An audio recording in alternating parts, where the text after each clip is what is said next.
এখন যে ঘটনাটি আপনাদের সাথে শেয়ার করবে, এই ঘটনাটি আমাদেরকে যিনি পাঠিয়েছেন তার নাম মোহাম্মদ সিয়ামুল মুবিন। ওনার বাড়ি গোপালগঞ্জ জেলার কাশিয়ানী উপজেলার হাতিয়ারা ইউনিয়নের পুইশুর গ্রামে। উনি বর্তমানে ঢাকার মোহাম্মদপুরের কাদেরাবাদ হাউজিংয়ে বসবাস করছেন, লেখাপড়া করছেন ঢাকা বিশ্ববিদ্যালয়ের ইতিহাস বিভাগে। ঘটনাটি ওনার নিজের সাথেই ঘটেছিল, খুব বেশি দিন আগের নয়, এই তো 2025 সালের রোজার ভিতরে। 22 রোজায় উনি বাড়িতে চলে যান, অর্থাৎ ওনার গ্রামের বাড়িতে চলে যান। ওনাদের গ্রামে কিন্তু একটা সুন্দর নিয়ম রয়েছে। রমজান মাসে ওই গ্রামের পুরুষ সদস্যরা মসজিদে ইফতার করেন। ওখানে যে মসজিদগুলো রয়েছে, ওই মসজিদে প্রত্যেক বাড়ি থেকেই ইফতারি আনা হয়, সব ইফতারিগুলো এক জায়গা করা হয়, এরপর পুরুষ সদস্যরা সেখানে ইফতার করেন। এই যে পুইশুর গ্রাম, এই গ্রামের যে বর্ডার, তার ওই পাশে আর একটা গ্রাম রয়েছে, তার ওই গ্রামটার নাম হচ্ছে দিয়াসুর গ্রাম। তো দিয়াসুর গ্রাম, পুইশুর গ্রাম, এই দুই গ্রামের মধ্যবর্তী জায়গায় অর্থাৎ বর্ডারের এখানে একটি শ্মশান রয়েছে। যখন মুবিন ভাই ওখানে গিয়েছেন, তার সাথে যোগ দিয়েছে তারই চাচাতো ভাই হাসিব। তো হাসিব জানায় যে এই যে শ্মশানটা, এই শ্মশানে এই কয়েকদিন আগেই 17 কি 18 বছর বয়সী একটা ছেলের লাশ দাহ করা হয়েছে। ছেলেটি অভিমান করে গলায় ফাঁস দিয়ে আত্মহত্যা করেছিল। তো ইফতার যখন করার জন্য বিকেলের দিকে ওনারা যাচ্ছেন, একটু হাঁটাহাঁটি করবেন, তখন ওই শ্মশানের কাছে আসার পর মূলত এই তথ্যটা শোনেন। ওই সময়ে এই মুবিন ভাই হাসিব ভাইকে বললেন, চলো তো একটু আগাই, শ্মশানটা দেখি।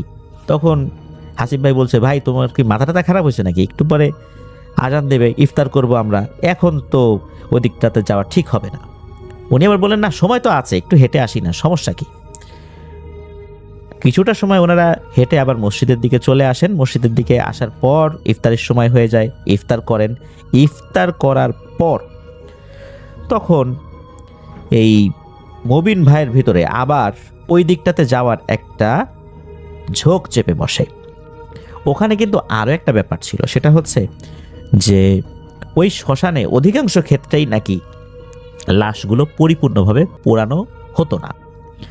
কিছু আনুষ্ঠানিকতা শেষ করার পর লাশ যখন আধা পোড়া হয়েছে, তখন ওই লাশটাকে মাটিতে কবর দিয়ে দেওয়া হতো। ওই শ্মশানের পাশে এরকম অসংখ্য কবর রয়েছে। কখনো কখনো লাশ পুরোই পোড়ানো হতো, আবার দেখা যেত অনেক গরিব মানুষ, তারা আসলে এত খরচ বা লাশ পোড়ানোর জন্য যে পরিমাণ কাঠ জোগাড় করতে হয়, এর পিছনে খরচ রয়েছে, এই খরচ কিন্তু গোছাতে পারতেন না, যার কারণে পুরোহিত ডেকে কিছু আনুষ্ঠানিকতা করতেন, এরপর লাশটা দাফন করে দিতেন। তো ওই দিকটাতে আবার ওনারা যাওয়ার একটা প্ল্যান করেছেন, যদিও বা হাসিব বারবার নিষেধ করেছে, কিন্তু এই মুবিন ভাই তো শুনতে চান না। তো ওই দিকটাতে গিয়েছেন, ওই রাত্রের মতো আবার বাড়িতে চলে আসছেন। পরের দিন আবার মাথায় একটা চিন্তা আসছে যে আজকে রাতের বেলা ওই দিকটাতে যাব।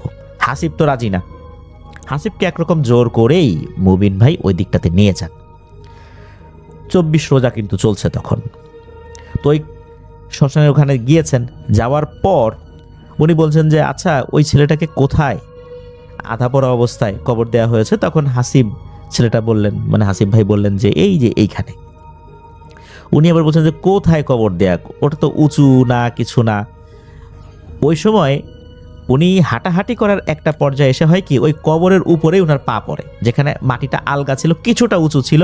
তো অন্ধকারের ভিতরে অতটা ভালো করে খেয়াল করেন নাই, যদিও বা চাঁদের আলো ছিল, তবে ওইভাবে অতটা ভালো করে খেয়াল করেন নাই।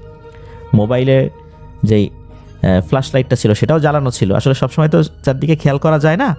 তো এই কবরের উপর যখন পা পড়েছে, তখন ওনার কাছে মনে হলো যে এই জায়গাটার মাটি একটু উঁচু ছিল, এই কবরের উপরে ওনার পা পড়ে গেছে। তো এরপর উনি তো ওখান থেকে চলে আসছেন। চলে আসার পর বাড়িতে চলে গেছেন আর কি। এর কয়েকদিন পর উনি রাতের বেলা মসজিদ থেকে তারাবির নামাজ শেষ করে বাড়িতে ফিরছেন। তখন উনি একাই ছিলেন।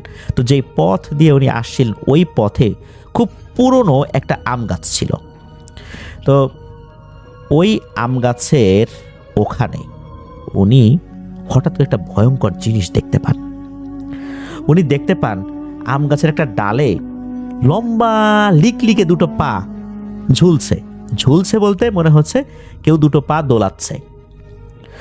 তারাবির নামাজ শেষ করে উনি কাছাকাছি একটা ব্রিজের কাছে গিয়ে জরুরি কিছু কথা বলছিলেন ফোনে। এই কারণে ওনার কিন্তু আবার বাড়ির দিকে ফিরতে একটু দেরি হয়ে যায়। তখন রাস্তাঘাটে কেউ ছিল না, কারণ রমজান মাস, তারাবির নামাজ পড়ে সবাই খাওয়া দাওয়া করে ঘুমিয়ে পড়বে, আবার সাহরি করার জন্য উঠতে হবে। অল্প সময় পাওয়া যায়, যেহেতু গরমকাল, সময় তো কম, অল্প সময় পরেই তো আবার সাহারির সময় হয়ে যাবে। শীতকালে না হয় একটা দীর্ঘ সময় পাওয়া যায়, কিন্তু গরমকালে তো এরকমটা হয় না। এই জন্য আশেপাশের লোকজন কিন্তু নাই বললেই চলে। তো উনি একা একা আসছিলেন, তখন ওই আম গাছে ওই ভয়ঙ্কর দৃশ্যটা উনি দেখতে পান। উনি খেয়াল করার চেষ্টা করছেন আসলে পাটা কিসের, কেউ আবার দুষ্টামি করার জন্য বা মজা করার জন্য ওনাকে ভয় দেখাচ্ছে না তো, কারণ ওনার চাচা তো ভাইয়েরা তো ছিল, হতে পারে যে ওরা দুষ্টামি করছে। উনি ভালো করে খেয়াল করে দেখেন এই পা দুটো কোনো মানুষের পা হতে পারে না। মানুষের পা যদি শুধু হাড় অবস্থায় থাকে, মানে কঙ্কাল অবস্থায় থাকে, কেমন হতে পারে? এই রকম কঙ্কালের মতো পা, তবে সেটা অনেক লম্বা। এ দুটো দুলছে, মানে পা দুটো দোলাচ্ছে। উনি বডিটার খেয়াল করেন নাই। উনি যখন ঘুরে দৌড় দেবেন এরকম চিন্তা করছেন, হঠাৎ করে উনি দেখেন ওনার চতুর্দিকে 4টা সাদা বিড়াল চলে এসেছে। একই রকম দেখতে, খুবই সুন্দর, বড় বড় লোমশ। এই 4টা সাদা বিড়াল এসে ওনার চতুর্দিকে ঘুরছে, মানে সার্কেল আকারে ঘুরছে, বৃত্তাকারে ঘুরছে। তখন এই মুবিন ভাই, উনি ওনার নাকে খুব দারুণ একটা সুঘ্রাণ পান। এমন সুঘ্রাণ উনি আগে কখনোই পান নাই। উনি বুঝতে পারলেন যে এই যে 4টা বিড়াল, এই বিড়াল মোটেও খারাপ কিছু না। এই 4টা বিড়াল যে ওনার চতুর্দিকে ঘুরছে, ঘোরার মধ্য দিয়ে একটা সংকেত দিচ্ছে, এইভাবে যে চতুর্দিকে ঘুরতে ঘুরতে ওনার পায়ের কাছাকাছি কিন্তু চলে আসছে। তার মানে হচ্ছে ওনাকে আগানোর জন্য সংকেত দিচ্ছে। তো উনিও হাঁটতে থাকেন, ওরাও কিন্তু সার্কেল আকারে ঘুরছে আর হাঁটছে। মুবিন ভাই সামনের দিকে হেঁটে চলছেন, ওরাও কিন্তু ঘুরতে ঘুরতে সামনের দিকে এগিয়ে যাচ্ছে। মনে হচ্ছে একটা চক্রাকারে কোনো একটা চক্র তার সাথে সাথেই সামনের দিকে এগিয়ে যাচ্ছে, অথচ ওই বিড়ালগুলো কিন্তু চারদিকে ঘুরছে। এভাবে উনি আগাতে আগাতে যখন বাড়ির কাছাকাছি চলে এসেছেন, তখন ওই 4টা বিড়াল ভ্যানিশ হয়ে যায়। এরপর উনি যখন ঘরের ভিতর ঢুকবেন, হঠাৎ করে পেছন থেকে খুবই গম্ভীর কণ্ঠে এবং ভাঙা গলায়, মানুষের গলা ভেঙে গেলে যেরকম হয়ে যায় না, কণ্ঠটা যেরকম শোনা যায়, ওই রকম গলায় কেউ একজন বলে ওঠে, আজকের মতো তুই বেঁচে গেলি রে, আবার তোকে আবার যদি পেয়েছি তখন দেখবি কেমন লাগে। উনি তো এইটা শোনার পর দৌড়ে ঘরে চলে গেছেন। তারপর এই বিষয়টা পরিবার সদস্যদের সাথে শেয়ার করেন। ওনার মা বাবা তো খুব বকাঝকা করছেন যে তোমার কেন এত রাতের বেলা ফোনে কথা বলার জন্য ওইদিকে যেতে হবে, বাসায় এসে কথা বলতে পারতা। উনি বলেছেন যে আসলে বাসায় এসে কথা বলবো, অনেক সময় নেটওয়ার্কে ঝামেলা করে, এই জন্য ওখানে ফাঁকা জায়গায় দাঁড়ায় দাঁড়ায় কথা বলছি। যাই হোক, পরবর্তীতে একজন হুজুরকে ডেকে নিয়ে আসা হয়। উনি কিছু মধু পরা দেন, পানি পরা দেন। উনি বলেন যে মধুটা সাহরির সময় পানির সাথে মিশিয়ে খেতে, আর ইফতারের সময় পানিটা খেতে, আর ওই পানির কিছু অংশ গোসলের সময় যেন উনি মিশিয়ে গোসল করেন। তো এটা করেছেন, গ্রামে আর কোনো সমস্যা ওনার হয়নি। এরপর উনি ঢাকাতে চলে আসছেন। ঢাকাতে আসার পর উনি চট্টগ্রামে যাওয়ার জন্য বিশেষ একটা আসলে কাজ হাতে নিয়েছেন। বিশেষ কিছু কাজে ওনাকে মাঝে মাঝেই চট্টগ্রামে যেতে হতো, 1 মাসে একবার বা 2 মাসে একবার। তো উনি চট্টগ্রামে গিয়েছেন। উনি চট্টগ্রামে যান হচ্ছে রাতের যে শেষ ট্রিপটা আছে সৌদিয়া গাড়ির, ওই সৌদিয়া গাড়ির যে শেষ ট্রিপ, ওটাতে ওঠেন যাতে করে দেরিতে নামা যায়। তো সৌদিয়া গাড়িতে উঠে উনি জিএসএ মোড়ে নামতেন চট্টগ্রামের। এরপর উনি সারাদিন জরুরি কাজ করতেন, আর সন্ধ্যার দিকে উনি গাড়িতে উঠতেন যাতে করে ঢাকাতে রাত মোটামুটি 1টা 12টা এরকম একটা সময়ের মধ্যে ঢাকাতে ঢুকে পড়া যায়, বাসায় এসে উনি মানে ঘুমাতে পারেন। টানা 2 রাত আর কি উনি বাসে জার্নি করতেন না, 1 রাত তো জার্নি করেছেনই। তো ফেরার সময় সন্ধ্যার পর একটা ঘুম হয়েই যেত বাসের মধ্যে। তো উনি ওনার কাজ শেষ করে উনি আবার গাড়িতে উঠেছেন। তো উনি যেই গাড়িটাতে উঠেছেন, এই গাড়িটা যখন ওনাকে তুলেছে, ওনার কিন্তু আসলে মনে ছিল না যে এই গাড়িটা আসলে কোন রুটের। এই গাড়িটা মূলত ছিল অন্য রুটের, মানে যাত্রাবাড়ি এসে এই গাড়িটা দক্ষিণবঙ্গের দিকে চলে যাবে। যখন কুমিল্লাতে আসার পর সেখানে যে টাইম স্কোয়ার আছে, যেখানে যাত্রা বিরতি দেওয়া হয়, সেখানে যিনি চেকার রয়েছেন উনি এসে বলেন যে আমাদের গাড়িটা কিন্তু অন্য রুটের, আপনাদেরকে অবশ্যই যাত্রাবাড়িতে নেমে যেতে হবে। তখন তো এই মুবিন ভাইয়ের মাথায় স্ট্রাইক করেছে যে হাই হাই এ কী করলাম, টিকিটটা যখন কাটলাম তখন তো একবারও জিজ্ঞেস করলাম না যে গাড়িটা কোন পর্যন্ত যাবে। কিছু গাড়ি আছে আবদুল্লাপুর পর্যন্ত যায়, কিছু গাড়ি আছে গাবতলী হয়ে উত্তরবঙ্গের দিকে চলে যায়, কিছু গাড়ি আছে সাতক্ষীরা, খুলনা, বাগেরহাট ওই দিকে চলে যায়, কিছু গাড়ি আছে বরিশালের দিকে চলে যায়। তো উনি মনে করেছিলেন যে এইটা সম্ভবত লাস্ট ওই কল্যাণপুর বা গাবতলী পর্যন্ত যাবে, কিন্তু এটা উনি ভুল করেছিলেন, উনি বুঝতে পারেন নাই। এখন যাত্রাবাড়িতে তো নেমে যেতে হবে। তো যাত্রাবাড়ি যখন উনি নামবেন তার আগে একজন ব্যক্তির সাথে ওই বাসের মধ্যেই পরিচয় হয়, ওনার ঠিক পিছনের সিটে বসা ছিলেন। তো উনি আবার এই শঙ্কর, ধানমন্ডি শঙ্কর যেই জায়গাটা, ওই জায়গায় আসবেন। তো ভালোই হলো, কাছাকাছি যাওয়া যাবে। উনি তো মোহাম্মদপুরের কাদেরাবাদ হাউজিংয়ে থাকেন আর কি। ওনার সাথে কথাবার্তা হলো। যখন বাস থেকে নেমেছেন তখন তো ওই সময়, ওই রাতের বেলা, রাত তখন প্রায় 2টার মতো বাজে, ঈদের পর এই ঘটনা কিন্তু। আর ঈদের পর তখনও কিন্তু মানুষজন অতটা আসলে আসে নাই ঢাকা শহরে, লোকজনও কম। তখন তো আর এই যে মিনি বাসগুলো তখন ওই রাতের বেলা চলছে না, সিএনজি আছে বেশ কিছু। সিএনজি এত রাতে যাত্রাবাড়ি থেকে এই মোহাম্মদপুরের দিকে আসতে চায় না। একটা সিএনজি পাওয়া গেল, 1000 টাকা চাইলো, লাস্ট 800 টাকা হলে যাবে এরকমটা বলল। এখন ওই সময় ওনার পকেটে ছিল মাত্র 500 টাকা, উনি স্টুডেন্ট মানুষ, 800 টাকা দিয়ে সিএনজিতে যাওয়ার মতো কিন্তু ওই সময়ে ওনার মানি ব্যাগে টাকা ছিল না। এখন কি করা যায়? তখন ওই যে লোকটা, ওই লোকটাও তো বাস পাচ্ছে না। তখন দুইজন মিলে চিন্তা করলেন যে ভাই আসলে চলেন আমরা শেয়ারে যাই, আপনি 400 টাকা দিবেন, আমি 400 টাকা দিব, আমি শঙ্করের ওখানে নেমে যাব, আপনি কাদেরাবাদ হাউজিংয়ে চলে যাবেন। যেহেতু একই বাসে ওনারা এসেছিলেন, কিছুটা কথাবার্তা হয়েছে, তো দুজন সানন্দেই সিএনজিতে উঠে পড়লেন। সিএনজি চালক চালানো শুরু করে দিলেন। তো ঠিকঠাক মতোই গাড়ি চালিয়ে মোটামুটি চলে আসছেন আজিমপুরের কাছাকাছি। আজিমপুরের কাছাকাছি আসার পর ওই লোকটার আবার একটা ফোন আসে।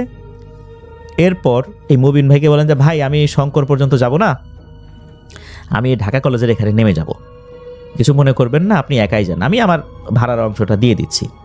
তো এটা বলার পর উনি ভাড়ার ওই অংশটা দিয়ে উনি ওখানে নেমে যান। নেমে যাওয়ার পর এদিকে মুবিন ভাই তো একা হয়ে গেছেন, ওনাকে একাই যেতে হবে। তো সিএনজি চালক তাকে নিয়ে যাচ্ছেন। তো সিটি কলেজের ওখানে এসে হাতের বাম দিকে মোড় নিয়ে কিন্তু পপুলার ডায়াগনস্টিক সেন্টার রয়েছে, এরপরে আরও সামনে এগিয়ে গেলে সীমান্ত স্কোয়ার রয়েছে, এদিক দিয়ে যেতে হবে আর কি।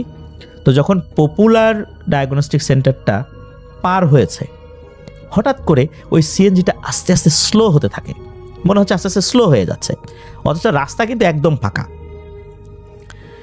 স্লো হতে হতে যখন ওই সীমান্ত স্কোয়ারের কাছে সিএনজিটা আসে, তখন ঘটে একটা ভয়ঙ্কর ঘটনা। ওই সিএনজি চালক তার মাথাটা 180 ডিগ্রি ঘুরিয়ে ফেলে, মানে তার বডি, হাত সামনের দিকে, তার বুক সামনের দিকে, কিন্তু মাথাটা একদম পেছনের দিকে। পেছনের দিকে তাকিয়ে মুখটা এত বড় করে হা করেছে, মনে হচ্ছে ওই মুখের মধ্যে বড় একটা কুমড়ো অনায়াসেই ঢুকে যাবে। দাঁতগুলো সুচালো, এলোমেলো, বড় বড়, ভয়ঙ্করভাবে হা করে মুবিন ভাইকে বলছে, কিরে চিনতে পারছিস আমাকে, আমি কে? এইটা যখন উনি দেখেছেন, উনি তো প্রচণ্ড জোরে একটা চিৎকার দিয়েছেন, ওনার আর কিছু মনে নাই। ওনার যখন জ্ঞান ফেরত আসে ফজরের আজানে, উনি তখন দেখলেন মোহাম্মদপুর যে বাস স্ট্যান্ড রয়েছে ওখানে আল্লাহ করিম মসজিদ রয়েছে, যারা ওই এলাকায় আছেন তারা চিনতে পারবেন। ওই আল্লাহ করিম মসজিদের বারান্দায় উনি পড়ে রয়েছেন। তো উনি চিন্তা করেন কী ব্যাপার, আমি এখানে কিভাবে আসলাম, আমি তো ছিলাম সিএনজির ভেতরে, কি হলো আমার সাথে? মসজিদের যিনি খাদেম উনি এসে বলছেন যে ভাই আপনি এখানে পড়ে আছেন, আপনি তো মসজিদের বারান্দায় যে ঘুমাবেন এরকম লোক বলে তো মনে হচ্ছে না, তো বারান্দায় ঘুমিয়ে আছেন কেন ভাই? তখন উনি বলেন যে ভাই আমি তো আসলে এদিকে ছিলাম না, আমি তো কীভাবে যে আসলাম বলতে পারছি না। তখন খাদেম কিছুটা আঁচ করতে পারলেন, উনি তাকে মসজিদের ভেতরে নিয়ে গেলেন, বলে যে ভাই আপনি বসেন, হাত মুখ ধোন। এরপর মুয়াজ্জিনের সাথে এই বিষয়ে কথা হয়। মুয়াজ্জিন সাহেব সব কিছু বিস্তারিত শোনার পর ওনার পরিচিত একজন হুজুরের নম্বর দেন মুবিন ভাইকে। মুয়াজ্জিন সাহেব বলেন যে আপনি হুজুরের সাথে ফোনে পরবর্তীতে যোগাযোগ করে দেখা করেন, আশা করি আপনার এই সমস্যার সমাধান হয়ে যাবে ইনশাল্লাহ। তা মুবিন ভাই বাসায় চলে আসেন, ফ্রেশ হয়ে ঘুম দেন, এরপরে হুজুরের সাথে ফোনে কথা বলে তার সাথে দেখা করেন। হুজুর ঢাকারই একজন বাসিন্দা, তার সাথে দেখা করার পর হুজুর একটু সময় নিয়ে এক অন্য ধরনের তথ্য জানান, যা মুবিন ভাই জানতেনই না। মুবিন ভাই হুজুরের মুখে শোনেন যে মুবিন ভাইয়ের আম্মুর সাথে একটা সময় 4টা ভালো জিন ছিল। এই জিনগুলোকে কোনো কারণে ছাড়ানো হয়েছিল, ছাড়ানো হলেও এই জিনগুলো কোনো না কোনোভাবে এই পরিবারকে সেভ করার চেষ্টা করত। ওই রাত্রে যখন আম গাছে দুটো পায়ের অবয়ব দেখা যায়, তখন ওই সময়ে ওই 4টা জিন এসে সেভ করে তাকে বাড়ি পর্যন্ত নিয়ে গিয়েছিল। মূলত শ্মশানে যে কবরটা ছিল, ওই কবরের উপর অনাকাঙ্ক্ষিতভাবে পা পড়ে যাওয়ার কারণে ওখানে থাকা একটি জিন ক্ষিপ্ত হয়ে এই মুবিন ভাইয়ের পিছু নিয়েছিল। বাড়িতে পৌঁছানোর পর যখন ওই 4টা জিন চলে যায় ওখান থেকে, এরপর গম্ভীর স্বরে কিন্তু বলেছিল যে আজকের মতো বেঁচে গেলি, আবার দেখে নেব, এরকম একটা কথা বলেছিল। আর এই যে যেই রাত্রে সিএনজিতে যেই ঘটনাটা ঘটল, তখন জানা গেল যে এই যে সিএনজি চালক যিনি, তিনি সিএনজি চালকই ছিলেন বা এরকম কিছু একটা ছিলেন। ওই সময় ওই সিএনজি চালকের ভেতরে ওই ভয়ঙ্কর জিনটা এসে ভর করেছিল, আর তখন এই ঘটনাটি ঘটিয়েছে। তখন সিএনজির মধ্যেই মেরে ফেলতো, তখন নাকি মেরে ফেলার জন্য ওই অবয়বটা সিএনজির ভেতর থেকেই হাত ঢুকিয়ে দিয়েছিল ওনার গলা পর্যন্ত। আমরা দেখি সিএনজির ভিতরে কিন্তু চালক এবং যাত্রীর মাঝখানে একটা ব্যারিকেড থাকে, একটা শেড থাকে, ওর ভেতর দিয়েই নাকি হাত ঢুকিয়ে দিয়েছিল, কিন্তু আল্লাহর রহমতে মারতে পারে নাই। ওই 4টা জিন এসে হাজির হয়েছিল, আর ওই 4টা জিনই ওখান থেকে সেভ করে এই মসজিদের বারান্দায় রেখে যায়। তো এই বিষয়টা জানতে পারেন। পরবর্তীতে ওনার মায়ের সাথে কথা বলেছিলেন, ওনার মাও বলেন হ্যাঁ, ছোটবেলায় তার উপর কিছু জিনের প্রভাব হয়েছিল, জিনগুলো ভালো হলেও ওই লোড উনি নিতে পারতেন না, অনেক সমস্যা দেখা দিত, যার কারণে ভালো হুজুরের মাধ্যমে জিনগুলোকে ছাড়ানো হলেও ওই জিনগুলো বিভিন্নভাবে উপকার করার চেষ্টা করে, কাছে আসে না, উপকার করার চেষ্টা করে। আর এভাবেই মুবিন ভাই ভয়ঙ্কর দুটো বিপদের হাত থেকে আল্লাহর রহমতে বেঁচে গিয়েছিলেন।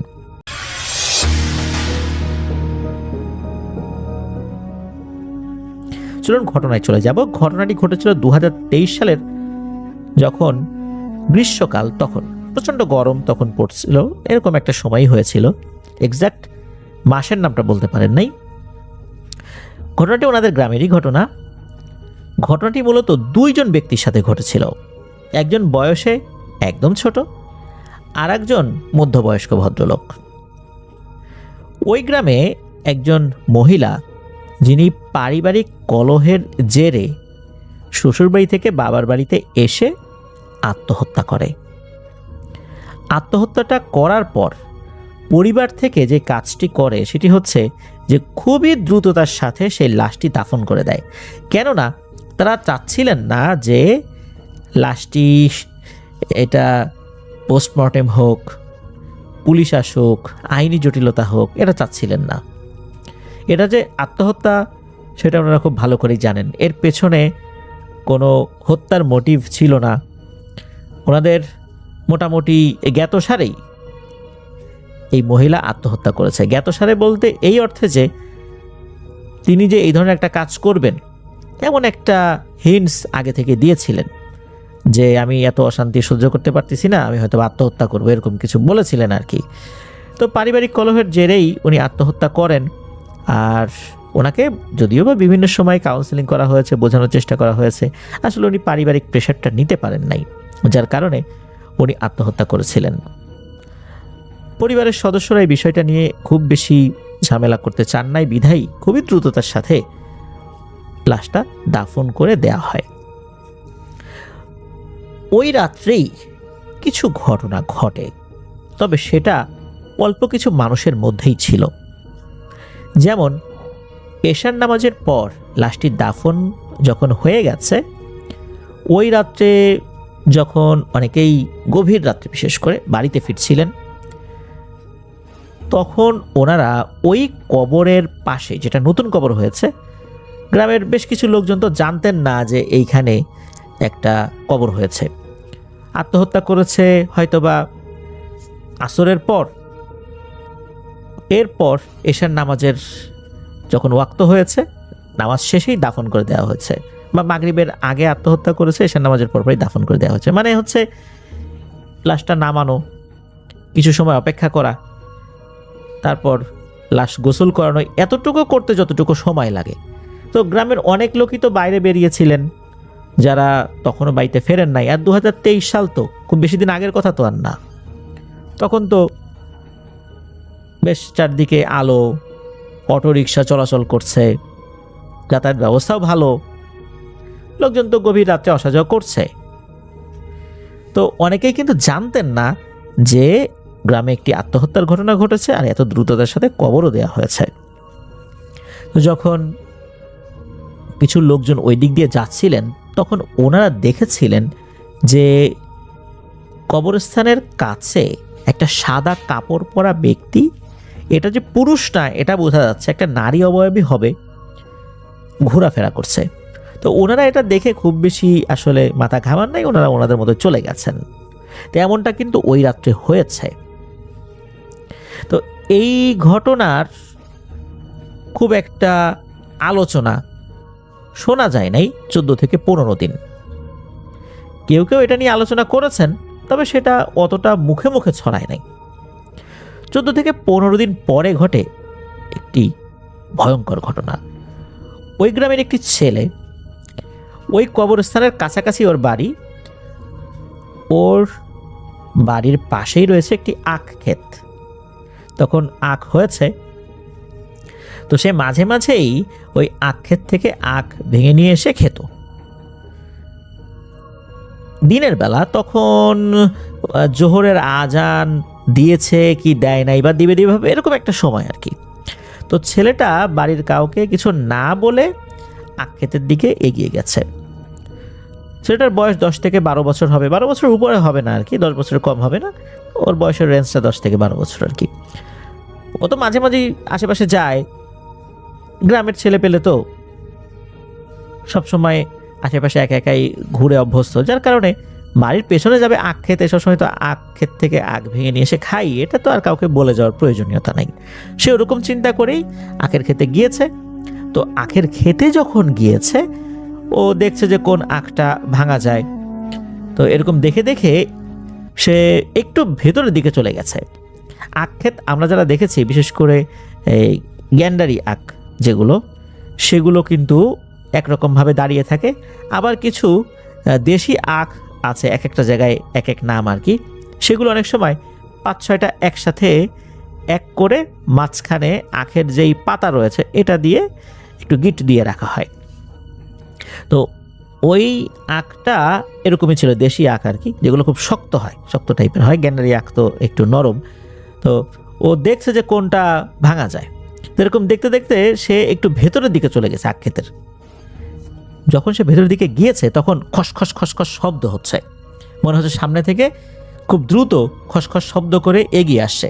তখন ও সামনের দিকে যখন তাকিয়েছে যে আওয়াজটা কে করছে, প্রথম দিকে চিন্তা করেছে যে কোনো মানুষজন হয়তো বা ঢুকেছে, এরকমই হবে। আর আখ ক্ষেতটা ওদের নিজেদেরই, এই জন্য ওর কিন্তু কোনো ভয় ডর ছিল না। এমন না যে সে অন্যের আখ ক্ষেতে ঢুকে আখ চুরি করতে গেছে, যার কারণে ওর মনের মধ্যে তো কোনো ভয় ডর নাই। সে আরও চিন্তা করছে আমাদের আখ ক্ষেতের ভিতরে কে আসলো রে।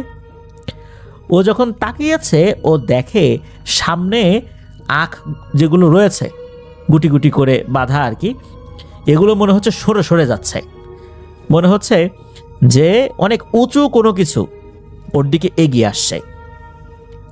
আর এই ধরনের শব্দ যেরকম হয় আর কি, বিশেষ করে ওখানে শুকনো শুকনো আখের পাতা ছিল যেগুলো, ওখানে খসখস শব্দ হচ্ছে, আর আখ নড়াচড়া হলে যেরকম শব্দ হয় ওরকম শব্দ হচ্ছে। এরকম শব্দ হতে হতে ওর দিকে এগিয়ে আসে, তখনও বুঝতে পারছে না যে কি এগিয়ে আসছে। হঠাৎ করেই ওর সামনে ভয়ঙ্কর একটা জিনিস এসে উপস্থিত হয়। দেখে সাদা কাপড় পরা একটা মহিলা, যার মাথার চুলগুলোও বেশ লম্বা আর ধবধবে সাদা। মহিলাটা এইভাবে এগিয়ে এসে ওর থেকে 10 থেকে 15 হাত দূরে প্রথমে দাঁড়িয়ে যায়। দাঁড়ানোর পর এত বিশাল একটা হা করে, মনে হচ্ছে ওর মতো 3-4টা ছেলে ওই মুখের মধ্যে ঢুকে যাবে। এরকম বিশাল একটা হা করে ওর দিকে মাথাটা এগিয়ে আনতে শুরু করে। তখন ও ওখান থেকে দৌড় দেয়। দৌড় দিয়ে সে ওই আখের থেকে বের হয়ে চলে আসছে। আখের থেকে বের হওয়ার পর তখন ও দেখে যে আরও কিছু মানুষ তারা তাদের বাড়ির দিকে যাচ্ছিল। ওই সময়টা দুপুরবেলা, তো যারা সকাল থেকে মাঠে কাজ করছিলেন তারা কিন্তু দুপুরের খাবার খাওয়ার জন্য বাড়ির দিকে যাচ্ছিলেন। অনেকেরই বাড়ি তো আশেপাশেই আর কি, যাদের বাড়ি একটু দূরে তারা খাবার সাথে নিয়ে আসছিলেন। তো তারা দেখেন যে ওই ছেলেটা এইভাবে চিৎকার করতে করতে দৌড়াচ্ছে। আর ওই ছেলেটাও যখন দেখেছে কিছু মানুষজন, সে আর বাড়িতে না গিয়ে ওই লোকগুলোর কাছে গিয়েছে। তখন ওই লোকগুলো জিজ্ঞেস করছে, কিরে তুই এরকম চিৎকার চেঁচামেচি করছিস কেন, কি হয়েছে? তখন বলে যে কাকা কাকা এই যে এই ক্ষেতের মধ্যে কি যেন একটা বিশাল বড় মুখ হা করে আমাকে খাওয়ার জন্য আগায় আসছে।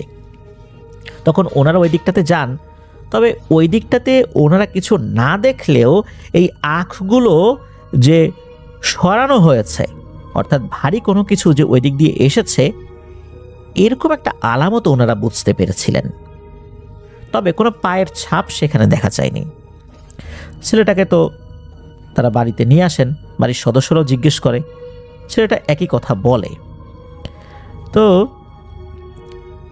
ছেলেটা কিন্তু মারাত্মক ভয় পেয়েছিল, আর ভয় পাবার কারণে সে 4 থেকে 5 দিন জ্বরে আক্রান্ত ছিল। স্থানীয় মসজিদের ইমাম সাহেব উনি এসে ছেলেটাকে ঝাড়ফুঁক করে দেন। আল্লাহর রহমতে ছেলেটা সুস্থ হয়ে যায়। তবে ভয়ের যে একটা ব্যাপারটা, যেটা ওর মনের মধ্যে এমনভাবে গেঁথে গিয়েছিল, ওর স্বাভাবিক হতে অনেকটাই সময় লেগে যায়। তো যাই হোক, এটা তো গেল এই ছেলেটার সাথে ঘটে যাওয়া ঘটনা। হুজুর এসেছিলেন ঝাড়ফুঁক করার জন্য। এবার চলে যাই এই হুজুরের ঘটনার সাথে। এই যে হুজুর, ওনার নাম হচ্ছে মোহাম্মদ আব্দুল হালিম, সবাই হালিম হুজুর বলেই ডাকতেন। উনি স্থানীয় মসজিদের ইমাম সাহেব ছিলেন, আর একজন পরহেজগার ভদ্র মানুষ হিসাবেও এলাকার সকল মানুষই তাকে ভালোবাসতেন। হুজুর উনি মসজিদের পাশেই একটি ছোট ঘরে থাকতেন। এই ঘরটা মসজিদ কমিটি তৈরি করে দিয়েছিল যে ইমাম সাহেব থাকবেন বলে। মসজিদ যেটা, এই মসজিদ থেকে 15-20 হাত দূরে ওই ঘরটার অবস্থান। উনি মোটামুটি ঠিকঠাক মতোই কাজ করছিলেন, কোনো ধরনের কোনো সমস্যা হচ্ছিল না। কোনো প্যারানর্মাল বিষয়গুলোর অভিজ্ঞতাও ওনার আসলে ওখানে এসে ওইভাবে হয়নি। গ্রামের মানুষজন ওনাকে খুব ভালোবাসেন, সম্মান করেন, বেশ ভালোই চলছিল ওনার। এই যে যেই মহিলা যিনি সুইসাইড করেছিলেন, উনি সুইসাইড করার 40 দিনের মাথায়, যেটা আমাদের দেশে প্রচলিত আছে, 40 বলে যেটাকে, তো এই 40 একটা দাওয়াত পান। আর এই দাওয়াতটা হচ্ছে এশার নামাজের পর। তো উনি এশার নামাজ পড়ে যে পথ দিয়ে ওই বাড়িতে যাবেন, সেটা কিন্তু ওই যে যেই কবরটা ওই মহিলার, সেই কবরের পাশ দিয়েই তাকে যেতে হবে। যদিও বা মসজিদটা ওই গ্রামের মেইন রাস্তার সাথেই, কিন্তু ওই বাড়িতে যেতে হলে ওই কবরের পাশ দিয়ে যেতে হয়। তো উনি এশার নামাজ পড়িয়ে ওই বাড়িতে গিয়েছেন, কোনো সমস্যা হয়নি। ওই বাড়িতে যাবার পর উনি সেখানে দোয়া অনুষ্ঠান পরিচালনা করেছেন। এরপর খাওয়া দাওয়া হয়েছে। খাওয়া দাওয়া করার পর উনি আবার ওই মসজিদের দিকে আসা শুরু করেছেন। এখন আসার পথ তো ওই যাবার সময় যে পথটা হয়েছিল সেটাই। উনি যখন ওই দিক দিয়ে আসছিলেন, ওই যে কবরস্থান যেটা, ওই কবরস্থানের ওই কবরটা যখন উনি ক্রস করছিলেন, তখন হঠাৎ করে পেছন থেকে কেউ একজন ডেকে ওঠে, হালিম, এই হালিম। উনি এই ডাক শুনে পেছন দিকে তাকান, তবে পেছনে উনি কাউকে দেখতে পান না। চিন্তা করলেন যে মনের ভুল টুল নাকি, হতেও পারে। উনি আবার পথ চলা শুরু করলেন। 5-6 কদম আগানোর পর আবার পেছন থেকে ডেকে ওঠে, হালিম, এই হালিম। তো হালিম হুজুর উনি পেছন দিকে তাকিয়েছেন, তাকানোর পর এবারও কাউকে দেখেন না। উনি চিন্তা করলেন যে মনে হয় কেউ দুষ্টুমি করছে। এই গ্রামে আবার ওনার বেশ ভালো বন্ধুবান্ধবও হয়ে গিয়েছিল, খুব ভালো মানুষ ছিলেন, অনেকের সাথেই ভালো সম্পর্ক ছিল। চিন্তা করেছেন যে কেউ আমার সাথে দুষ্টুমি করে কিনা, এই চিন্তা করে উনি আবার সামনের দিকে আগানো শুরু করেছেন। এবার আবারও তাকে ডাকছে, হালিম, এই হালিম। এবার উনি পেছন দিকে যখন ঘুরে তাকিয়েছেন, এইবার ওনার পিলে চমকে যায়। উনি দেখেন সাদা কাপড় পরা, তারপর সাদা চুল, বেশ লম্বা লম্বা সাদা চুল, এরকম একটা মহিলা। মহিলাটা যখন তার সামনে এসে দাঁড়িয়েছে, এরপর ওই হালিম হুজুর বুঝতে পারেন যে এটা হচ্ছে সেই জিনিসটা, যেই জিনিসটাকে ওই 10-12 বছর বয়সী বাচ্চাটা দেখেছিল দিনের বেলা আখ ক্ষেতের ভেতরে। আর সেই ছেলেটাকে উনি ঝাড়ফুঁক করে এসেছিলেন। এই জিনিসটা নিশ্চয়ই এইটা। ওই সময় ওই অবয়বটা আবার ওই হালিম হুজুরের দিকে তাকিয়ে বলে ওঠে, কিরে হালিম, তোকে আমি যেটা বলছিলাম সেটা তো শুনলি না। হালিম হুজুর এই কথা শোনার পর উনি চিন্তা করছেন যে এ আবার আমারে কি বলল, আমি আবার কি শুনলাম না। তখন হালিম হুজুর চিন্তা করেন যে এই জিনিসটার সাথে কথা বাড়িয়ে লাভ নেই, এখন দেব দৌড়। তখন ওই অবয়বটা আবার বলে ওঠে, হ্যাঁ রে হালিম, আমি যা বললাম তা তো শুনলি না। অবয়বটা এবার যখন কথাটা বলে ওঠে, মনে হলো এর মুখটা অনেক বড়।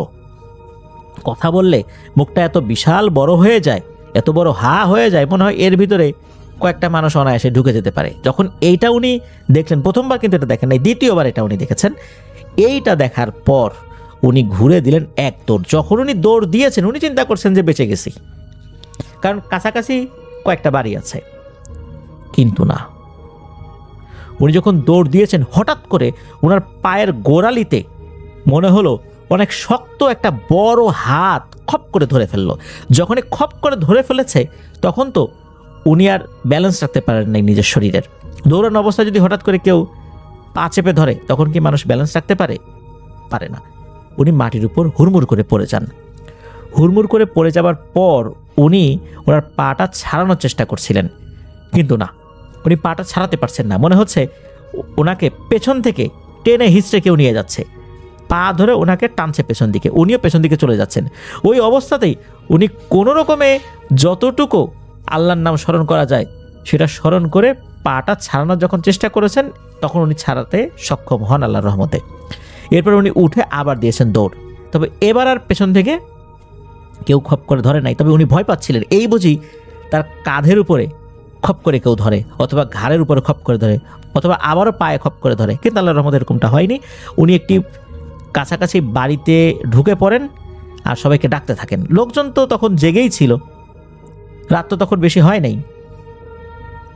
সবাই তো ইমাম সাহেবকে দেখে চমকে ওঠেন যে হুজুর, আপনি এত রাত্রে এইভাবে চিৎকার করছেন, ঘটনা কি? তখন হুজুর একটু স্বাভাবিক হয়ে সব কথা খুলে বলেন। লোকজন বের হয়ে আসে, বের হয়ে এসে খোঁজাখুঁজি করে।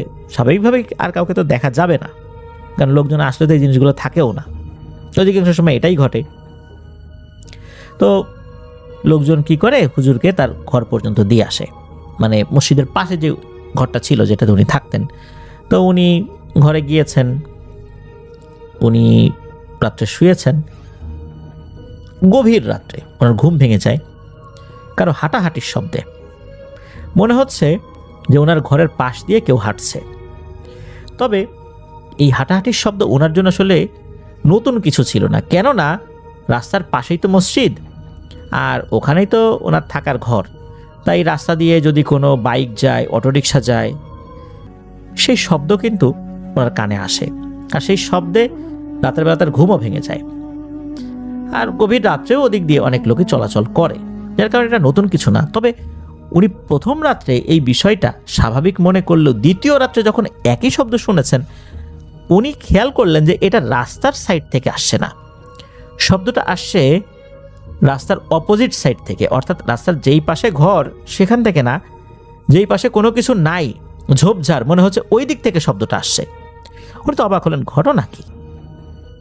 তবে উনি এটা ওই রাত্রেও দেখতে বের হন নাই। এরকম কয়েক রাত চলার পর উনি এক রাত্রে দেখতে বের হয়েছেন। ঘটনাটা কি? উনি বের হওয়ার পরও কিছু দেখেন না।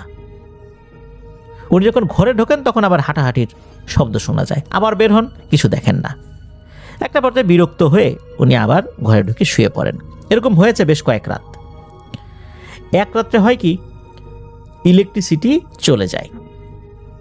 উনি যদিও বা রুমের দরজা জানালা বন্ধ করেই ঘুমাতেন, দরজা তো খোলা রাখার প্রশ্ন আসে না, জানালা মাঝে মাঝে খোলা রাখতেন।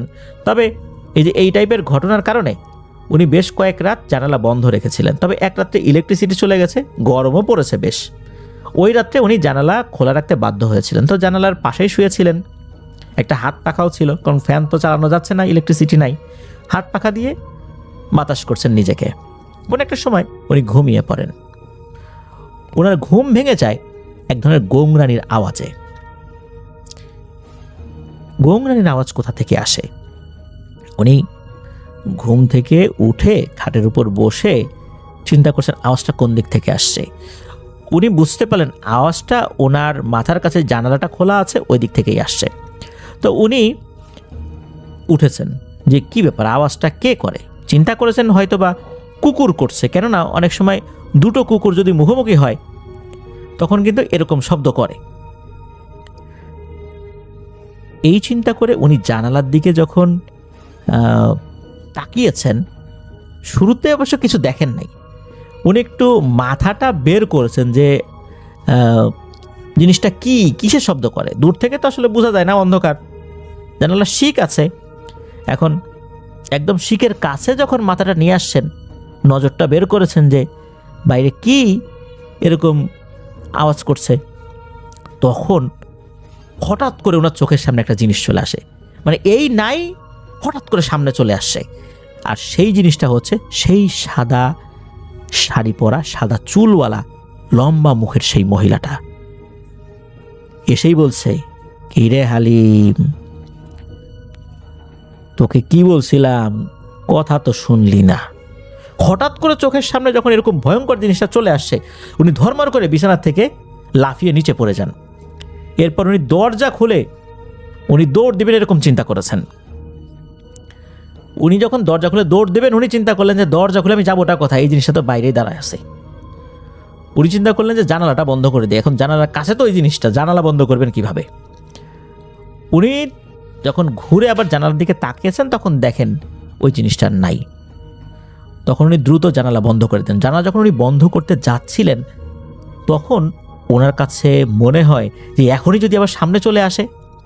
এই জন্য ওনার হাতের কাছে থাকা একটা শক্ত জিনিস, লম্বা জিনিস, ওটা দিয়ে জানালাটা ক্লোজ করেছিলেন। এরপর উনি জানালাটা লক করে দিয়েছিলেন। তীব্র গরমে উনি ঘেমে যাচ্ছেন, তারপরও বাইরে বের হতে পারছেন না। তবে ওই রাত্রে আর কোনো ভয়ের ঘটনা ঘটেনি। কিন্তু সমস্যা হলো যে উনি ওই রাত্রে এতটাই ভয় পেয়েছিলেন, উনি সিদ্ধান্ত নিলেন উনি এই গ্রামে আর থাকবেন না। পরদিন ফজরের নামাজের পরপরই উনি মসজিদ কমিটির যারা যারা ওই সময় ফজরের নামাজে আসলেন তাদেরকে জানিয়ে দেন যে উনি এইখানে আর চাকরি করবেন না, উনি এলাকায় চলে যাবেন। ওনার কিছু পারিবারিক কাজ পড়ে গেছে, উনি আর দূরে থাকতে পারছেন না। লোকজন বললেও যে আপনি কেন চলে যাবেন, আপনি যান, পরিবারকে সময় দিয়ে আসেন, আমাদের তো স্থানীয় একজন মুয়াজ্জিন সাহেব আছেনই, উনি আপনার অনুপস্থিতিতে কাজ চালিয়ে নেবেন, আপনি যান। কিন্তু হুজুর বললেন যে না, আমি একবারেই চলে যাব, এখান থেকে বিদায় নিব। লোকজন তো তাকে ছাড়তে চায় না। তারপরও উনি পারিবারিক বিভিন্ন এক্সকিউজ দিয়ে ওই দিনই চাকরি ছেড়ে দিয়ে চলে এসেছিলেন। তবে যাবার আগে উনি স্থানীয় যিনি মুয়াজ্জিন সাহেব ছিলেন তার কাছে ওই রাত্রের ঘটনা বলেছিলেন। বিশেষ করে ওই রাত্রের ঘটনা তো আছেই, সেই সাথে অন্যান্য রাতে এই যে হাঁটাহাঁটির যে শব্দটা উনি পেতেন, সেই কথাগুলো বলেছিলেন, যার কারণে সেই কথাগুলো সম্পর্কে আমরা পরবর্তীতে জেনেছি। এখনও নাকি ওই কবরের পাশে ওই অবয়বটাকে মাঝে মাঝেই কেউ কেউ দেখে। 2023 সালের ঘটনা, এখন 2025 সাল, 2 বছর প্লাস হয়েছে। তো এটা এখনো নাকি চলমান রয়েছে।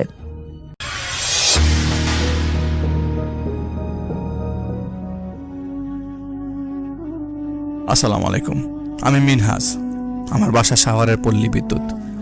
আমি বর্তমানে আমাদের নিজস্ব ব্যবসা পরিচালনা করছি। আমাদের মেইন ব্যবসা হচ্ছে চালের। দেশের বিভিন্ন জায়গা থেকে আমরা চাল সংগ্রহ করে থাকি, বিশেষ করে ধামরাইয়ের কৃষকদের থেকে অধিকাংশ চাল আমরাই ক্রয় করি। এবং আমাদের আরও ধামরাইতে কৃষকদের থেকে ধান চাল সংগ্রহ করার পর সেগুলো প্রক্রিয়াজাত করে পাইকারিভাবে বিক্রি করি বিভিন্ন দোকানের কাছে। চাল রাখার জন্য বাজারে আমাদের একটা গুদাম ঘর বা স্টোর রুম আছে, যেটা নিচে একটা বিশাল আন্ডারগ্রাউন্ড ফ্লোর ছিল। ওখানেই আমাদের সকল চালের বস্তা এবং খোলা চাল রাখা হতো, এবং পাশেই বস্তা ভরা প্যাক থেকে প্যাকেজিংয়ের কাজগুলো করা হতো। তাই সেখানে আরেকটা আলাদা কক্ষ ছিল প্যাকেজিংয়ের জন্য। কিছু মাস আগে আমাদের দোকানে একটা ছেলে ছিল, এবং ওই ছেলেটাকে কাজের জন্য রাখা হয়। খুব বেশি হলে 8-9 মাসের মতো হবে। চালের বস্তাগুলো গাড়িতে উঠিয়ে দেয় এবং গুদাম ঘরের দেখাশোনা করাই ছিল তার মূল কাজ। ছেলেটার নাম ছিল আমিরুল। বয়স আনুমানিক 18 থেকে 20 বছর হবে হয়তোবা। ওর বাড়ি ছিল কিশোরগঞ্জে। সে আমার বাসাতেই 2 বেলা খেত এবং খাওয়া দাওয়া করতো। সারাদিন দোকানে দেখাশোনা করতো, আর রাতে সে স্টোর রুমেই ঘুমাতো। কেননা ভোর রাতে যখন চালের ট্রাক আসতো, তখন সেই সব দেখে শুনে হিসাব নিয়ে নামাতো।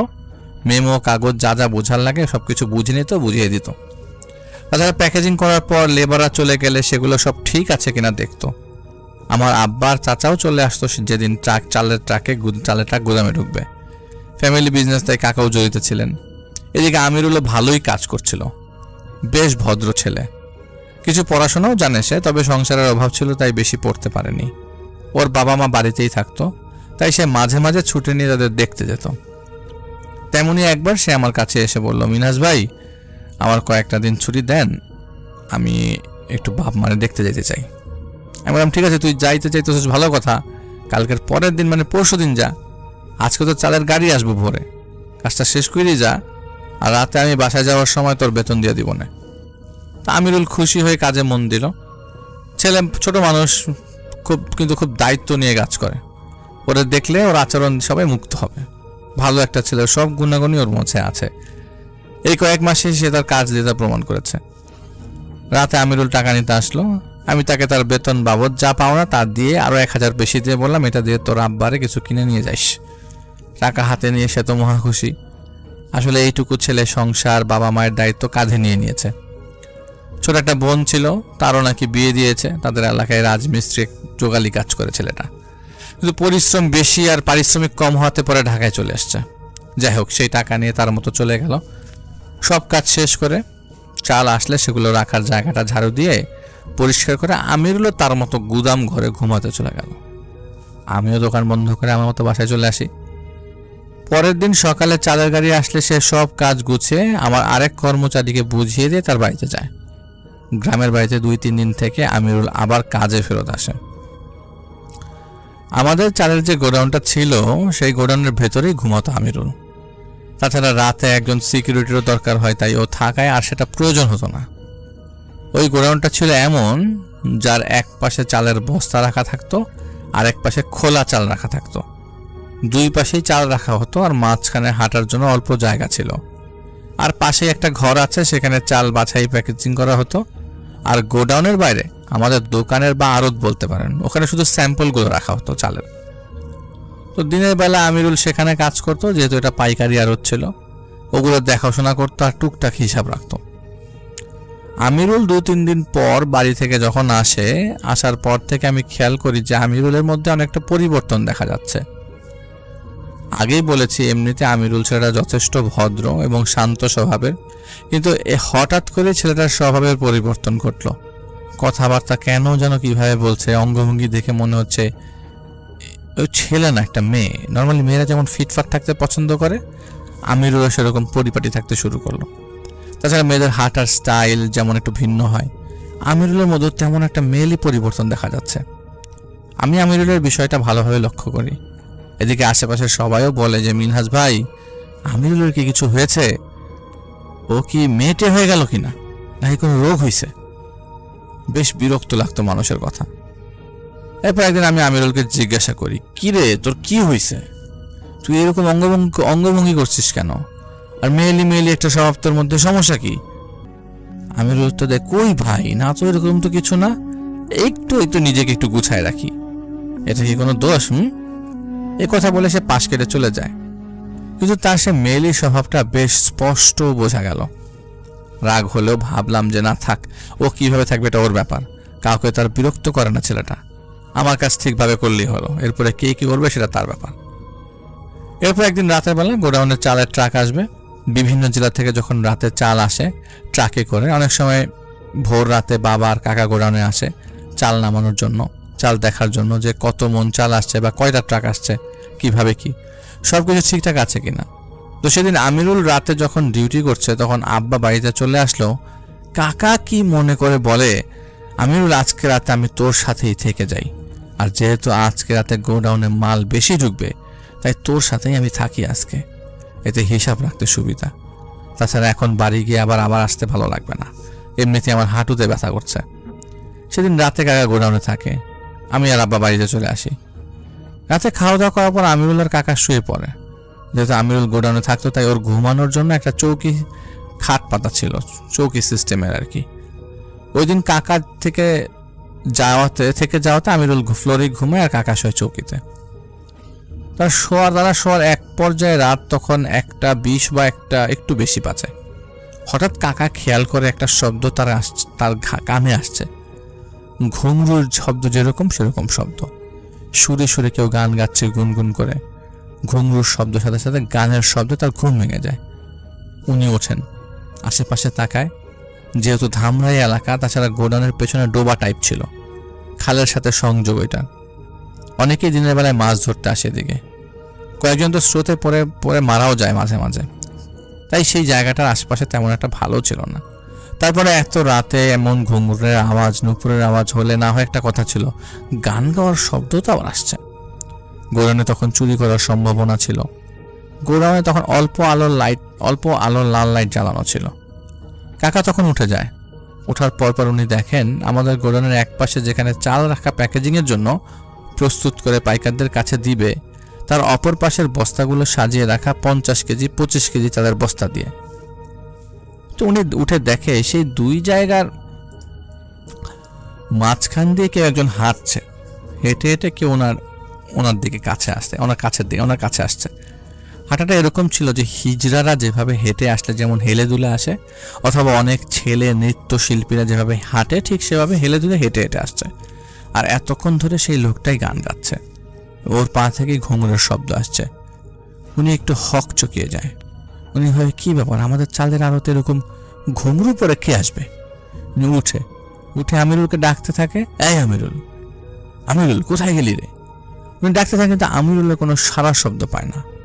আর চালের সাইড থেকে হেঁটে আসা সেই মানুষটাও তখন আস্তে আস্তে ঘুঙরু পরে কাকার দিকে এগিয়ে আসছে।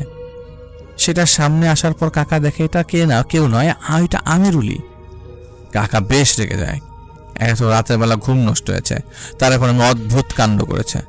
খুব রেগে গিয়ে আমিরুলকে বলে, এই বেটা কয়টা বাজে? তুই এখন মেয়েদের মতো ঘুঙরু পড়ছস? কয়দিন ধরে তুই মেয়েদের মতো আচরণ করতেছস? ফাইজলামি করস তুই? এসব বন্ধ করে ঘুমা, দিলে লাথি মেরে বাইর করে দিব। মানে এক প্রকার বাজে ভাবে আমিরুলকে ঝাড়ি দেন, বকাঝোকা করেন, বেশ বকাঝোকা করেন। বকাঝোকা দেওয়ার পর আমিরুল একটা হাসি দেয়, একদম বাজে ভাবে একটা হাসি দেয়, বলে, এই আমিরুল কি? আমি তো মেয়ে মানুষ, আমি তো মেয়েই, নারী হয়ে কি আমি তোদের মতো পুরুষের পোশাক পরবো? পুরুষের পোশাক পরলে কি দেখতে আমাকে ভালো লাগবে বল? আমার তো একটু নাচের শখ, এটা নিয়েও তোদের এত গাজলা কেন করে? আমি নয় একটু এরকম, তাই তুই এইভাবে বলবি?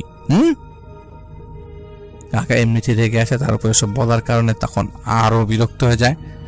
গালি দিয়ে বলে, এখন রাতের কয়টা বাজে? তুই ঘুমনো কোথায় বাজিস? নর্তকী হবি নাকি রে? এটা নর্তকী করার জায়গা? আমিরুল হাসতে শুরু করলো। তখন কাকা খেয়াল করে দেখে আমিরুলের ফেসে লিপস্টিক দেওয়া, নখে নেল পলিশ। আমিরুল আবার চুড়িও আছে হাতে। কোথা থেকে একটা ওড়না পরে আসছে। কাকা তখন বারবার ঝাড়ি দিচ্ছে। আমিরুল ঝাড়ি খেয়ে আস্তে আস্তে হেঁটে তার দিকে এগিয়ে আসে এবং হঠাৎ করে আমিরুল ধুম করে কিছু বোঝার আগেই লাফ মেরে কাকার বুকের উপর চেপে বসে পড়ে।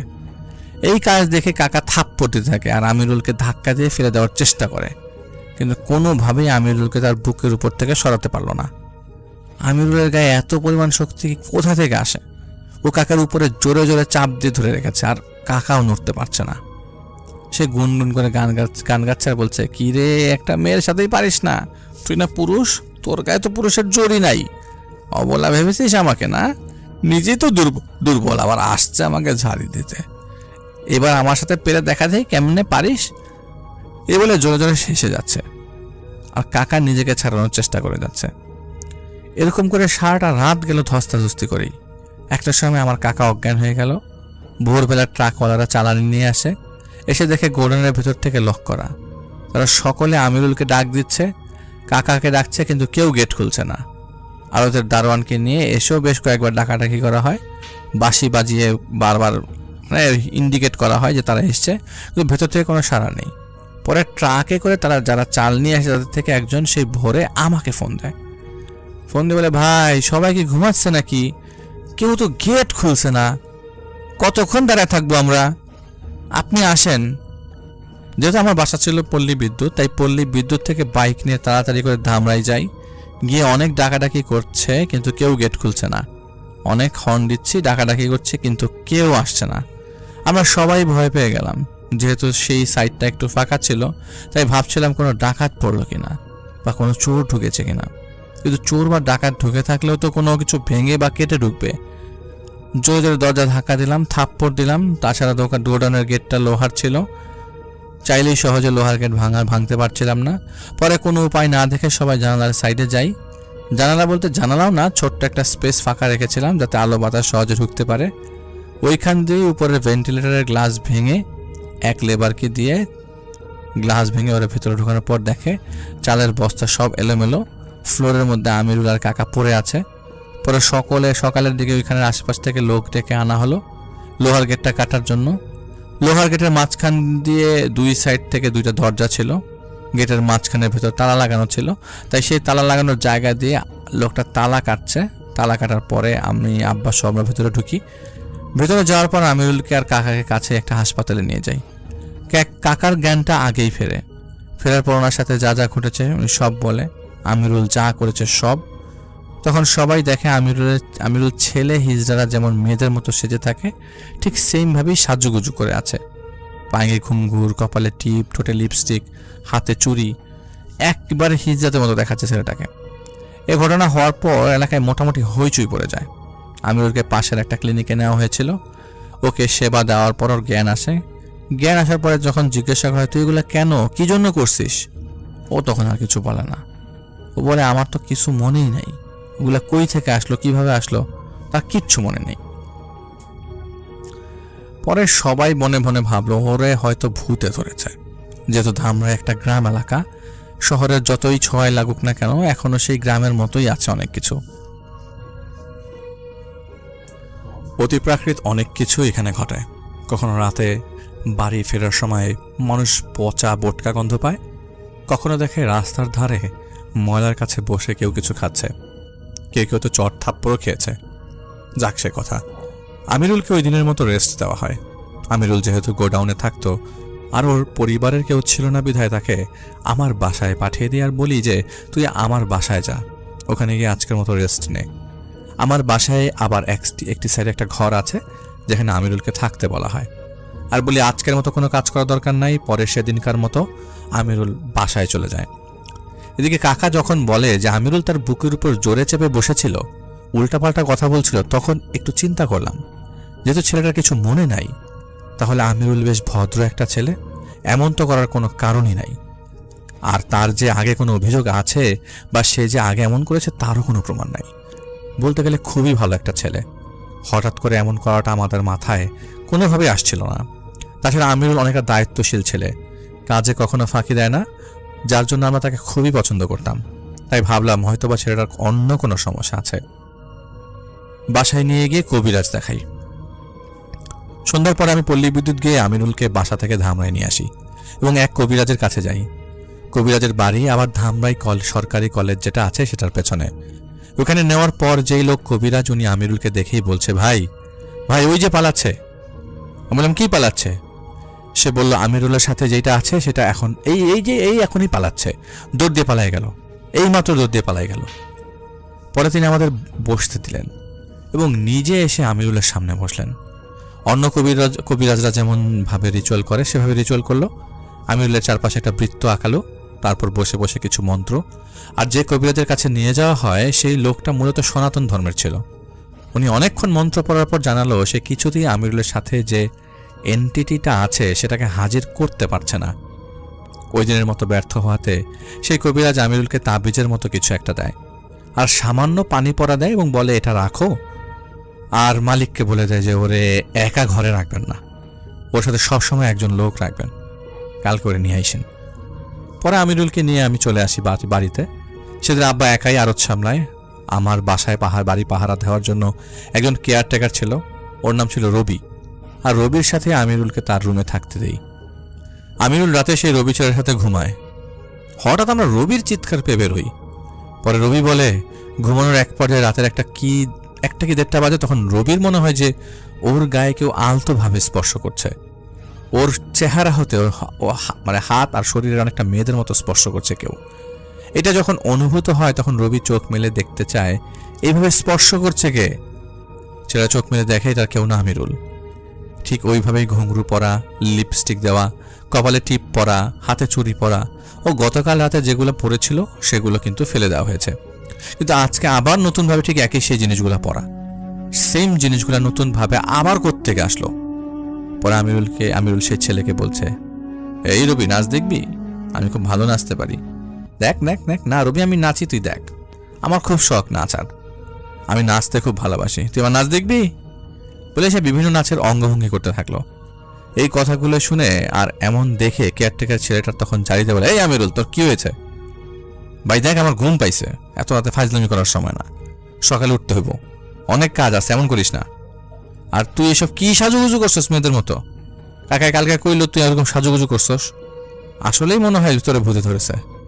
এই কথা শোনার পর আমি হাসতে হাসতে বলে, তুই ঠিকই বলছস, তবে আমি ভূত না রে, আমি তো পরি।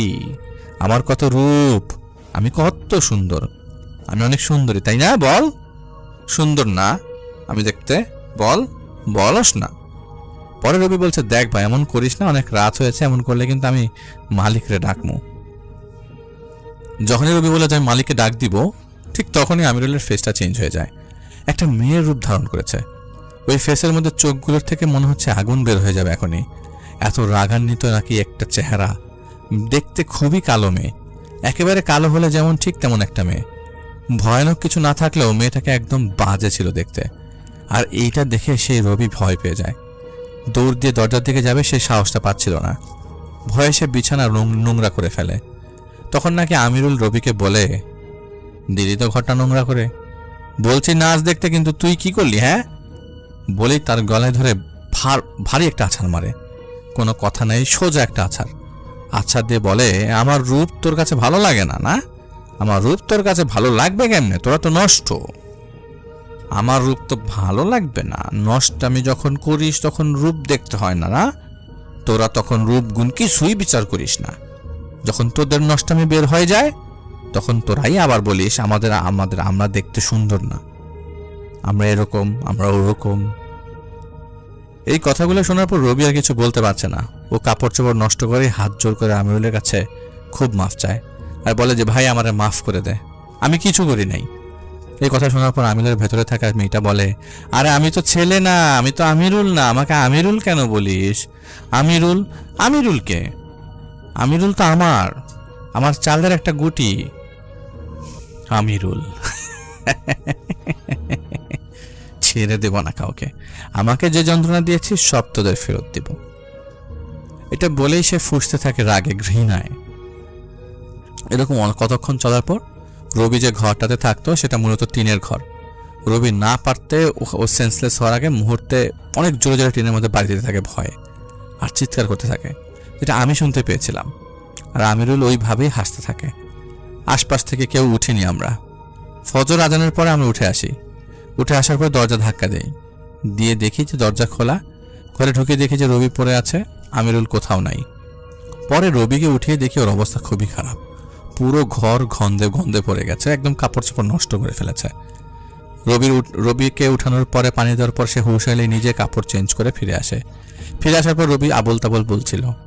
তখন রবিকে জিজ্ঞেস করি, কি রে আমিরুল কই, আর তুই টিন এভাবে বাড়ি দিচ্ছিস কেন?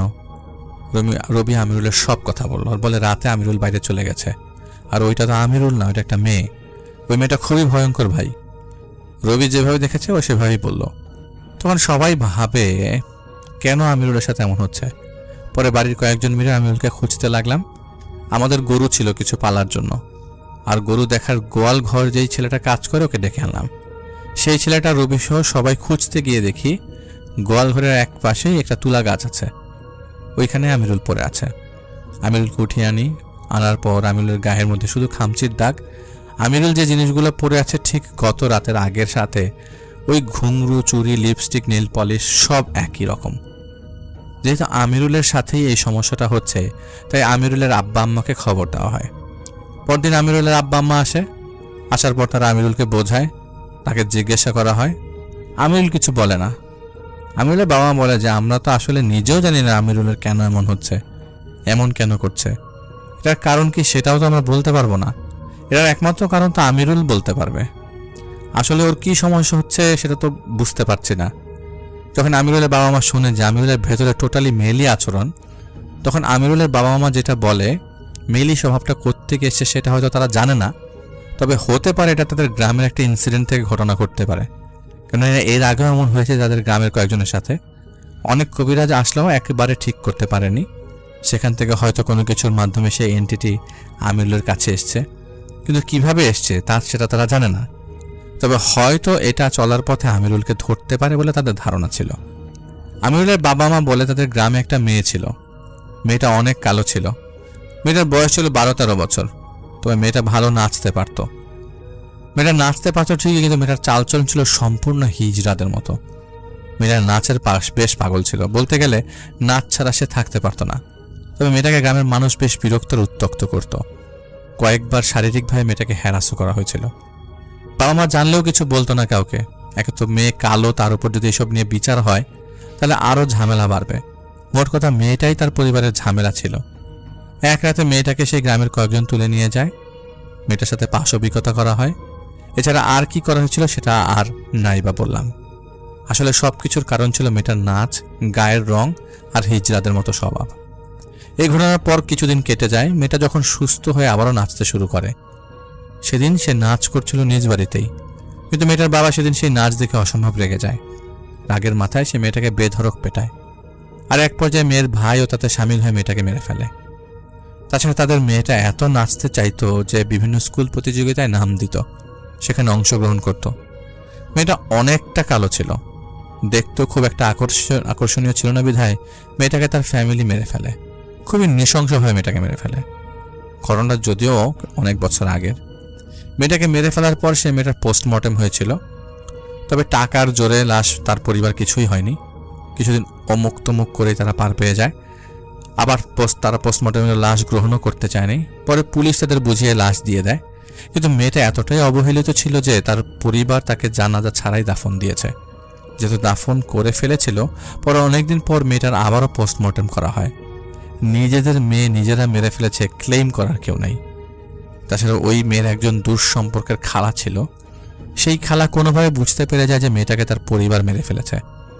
আর সেই মেয়েটার মা অনেক কান্নাকাটি করে। তাছাড়া মেয়েটার মা মেয়েটাকে অনেক ভালোবাসতো। তার বাবা ভাইকে কোনোভাবেই সাপোর্ট দেয়নি তাকে। একদিন খুব কান্নাকাটি করতে করতে এক কথায় দুই কথায় সে মেয়ের মাই তার দূর সম্পর্কে খালাকে সব কিছু বলে দেয়। মেয়েটার সাথে যা যা করে সব। মেয়েটাকে মারার পর তারা রাতারাতি সেই মেয়েকে দাফন দিয়ে ফেলে। পরে এই মেয়ের খালা তার মায়ের কষ্ট দেখে পরে পুলিশের কাছে যেয়ে কেস করে আর বলে মেয়েটার সাথে কী রকম অন্যায় হয়েছে। পুলিশ তখন কেস যখন আবারও রিওপেন করা হয়, অনেক দিন পর সেই লাশটা উঠায়। উঠানো হয় এবং বলতে মেয়েটার যেহেতু অনেকদিন আগে মারা গেছে, তাই সেই হিসাবে মেয়েটার শরীরে কিছু অবশিষ্ট ছিল না। কোনো রকম তদন্তের জন্য লাশটার হাড়গোড় উঠানো হয়। তদন্ত করার পর জানাজানি হয় তার বাবা আর ভাই মিলে তাকে হত্যা করে। পরে সেই লাশের হাড়গোড় সেইভাবে এনে জানাজা ছাড়াই সেই মেয়েটাকে দ্বিতীয়বার আবারও দাফন করা হয়। তারা পরে বাবা ভাইকে পুলিশ ধরে নিয়ে যায়। গ্রামের মানুষ মেয়েটা কালো বিধায় তাকে কেউ পছন্দ করতো না, এতটাই কালো ছিল আর দেখতে ছিল কুৎসিত। তাছাড়া আরও একটা ব্যাপার হচ্ছে, মেয়েটা যেহেতু নাচতো, আন্তর্জাতিক স্কুল থেকে সেই স্কুল নাচের খুব পাগল ছিল। এটার জন্য মানুষ আরও বেশি অপছন্দ করত। সমাজ এসব জিনিসকে তখন মেনে নিতে পারতো না। লোকজন জানাজা না দিয়ে তাকে পুনরায় দাফন করে। প্রথমবারও জানাজা পায়নি, দ্বিতীয়বারও জানাজা পায়নি।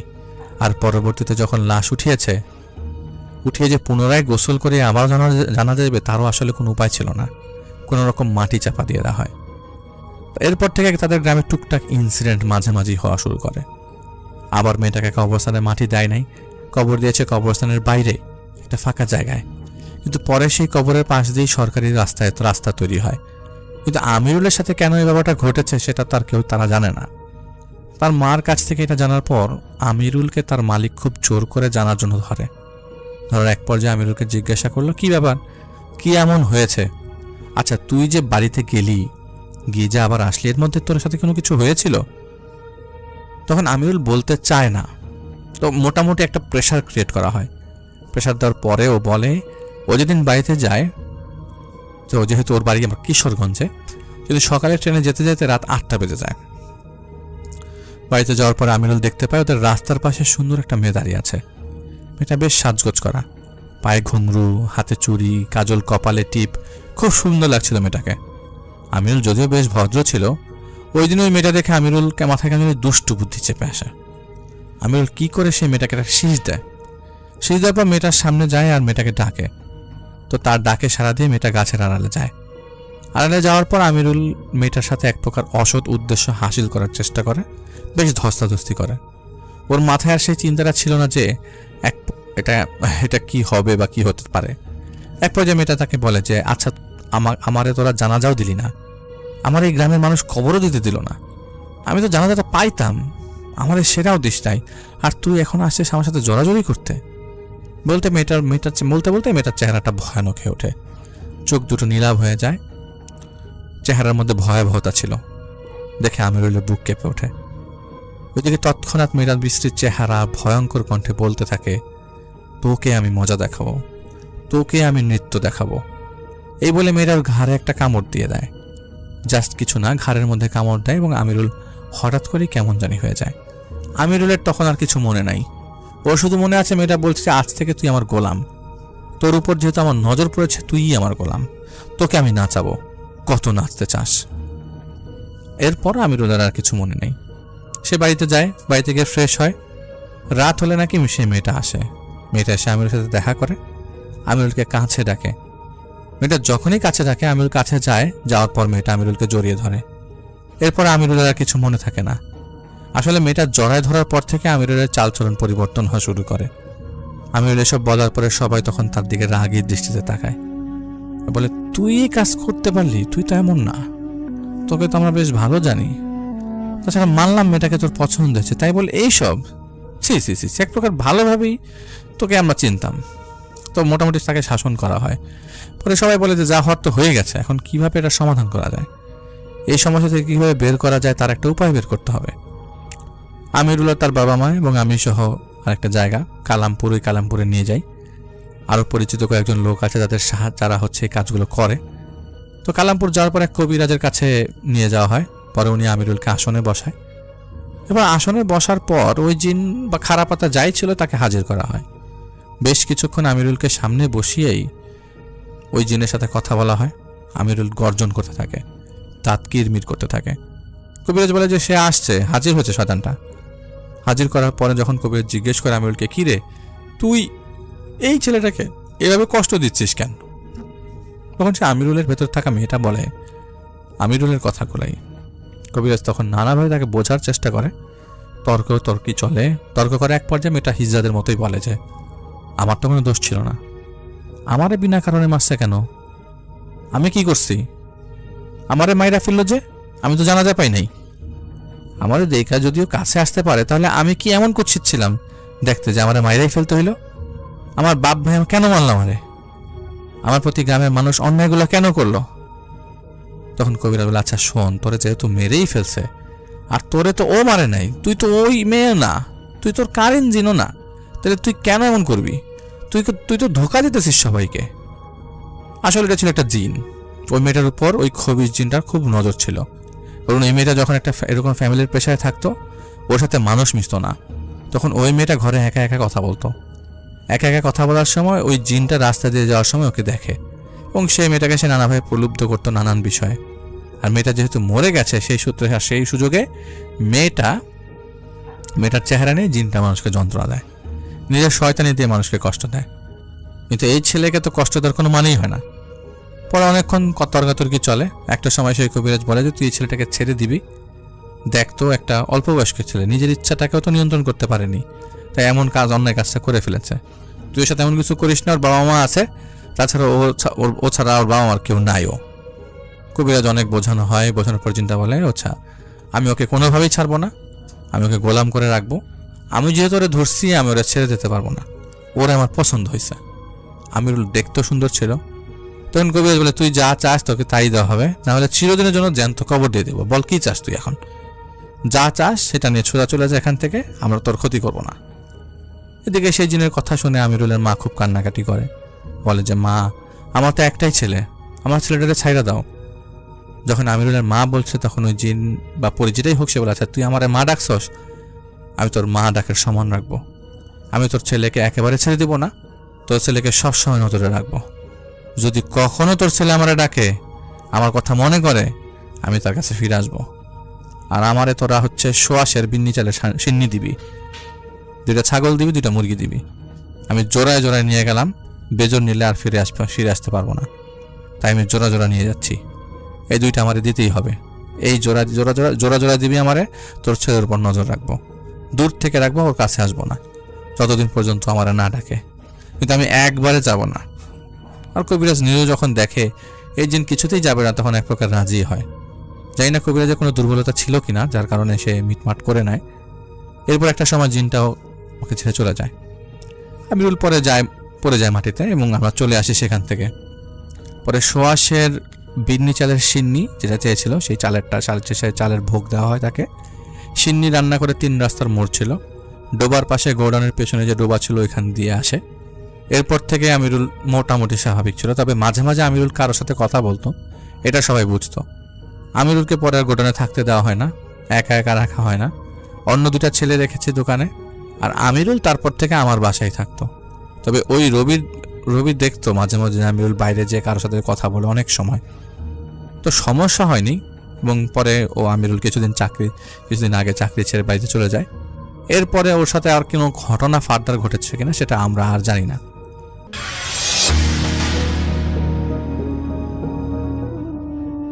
তো আমি চলে যাচ্ছি ওয়াসিফের ঘটনায়। 2022 সালের কথা। ওয়াসিফ তখন আমাদের প্রতিবেশী কোনো একটি দেশের একটি মেডিকেল কলেজ থেকে তার ডাক্তারি ডিগ্রি, মানে তার মেডিকেল ডিগ্রি সে শেষ করেছেন, এবং তাকে তখন 1 বছর সেখানে ইন্টার্ন করতে হবে। তো ইন্টার্ন করছেন তিনি, তার ইন্টার্ন পিরিয়ডে তিনি আছেন, এবং সাধারণত রাতে তাকে ডিউটি দেওয়া হয় রাতে ইন্টার্ন করার জন্য।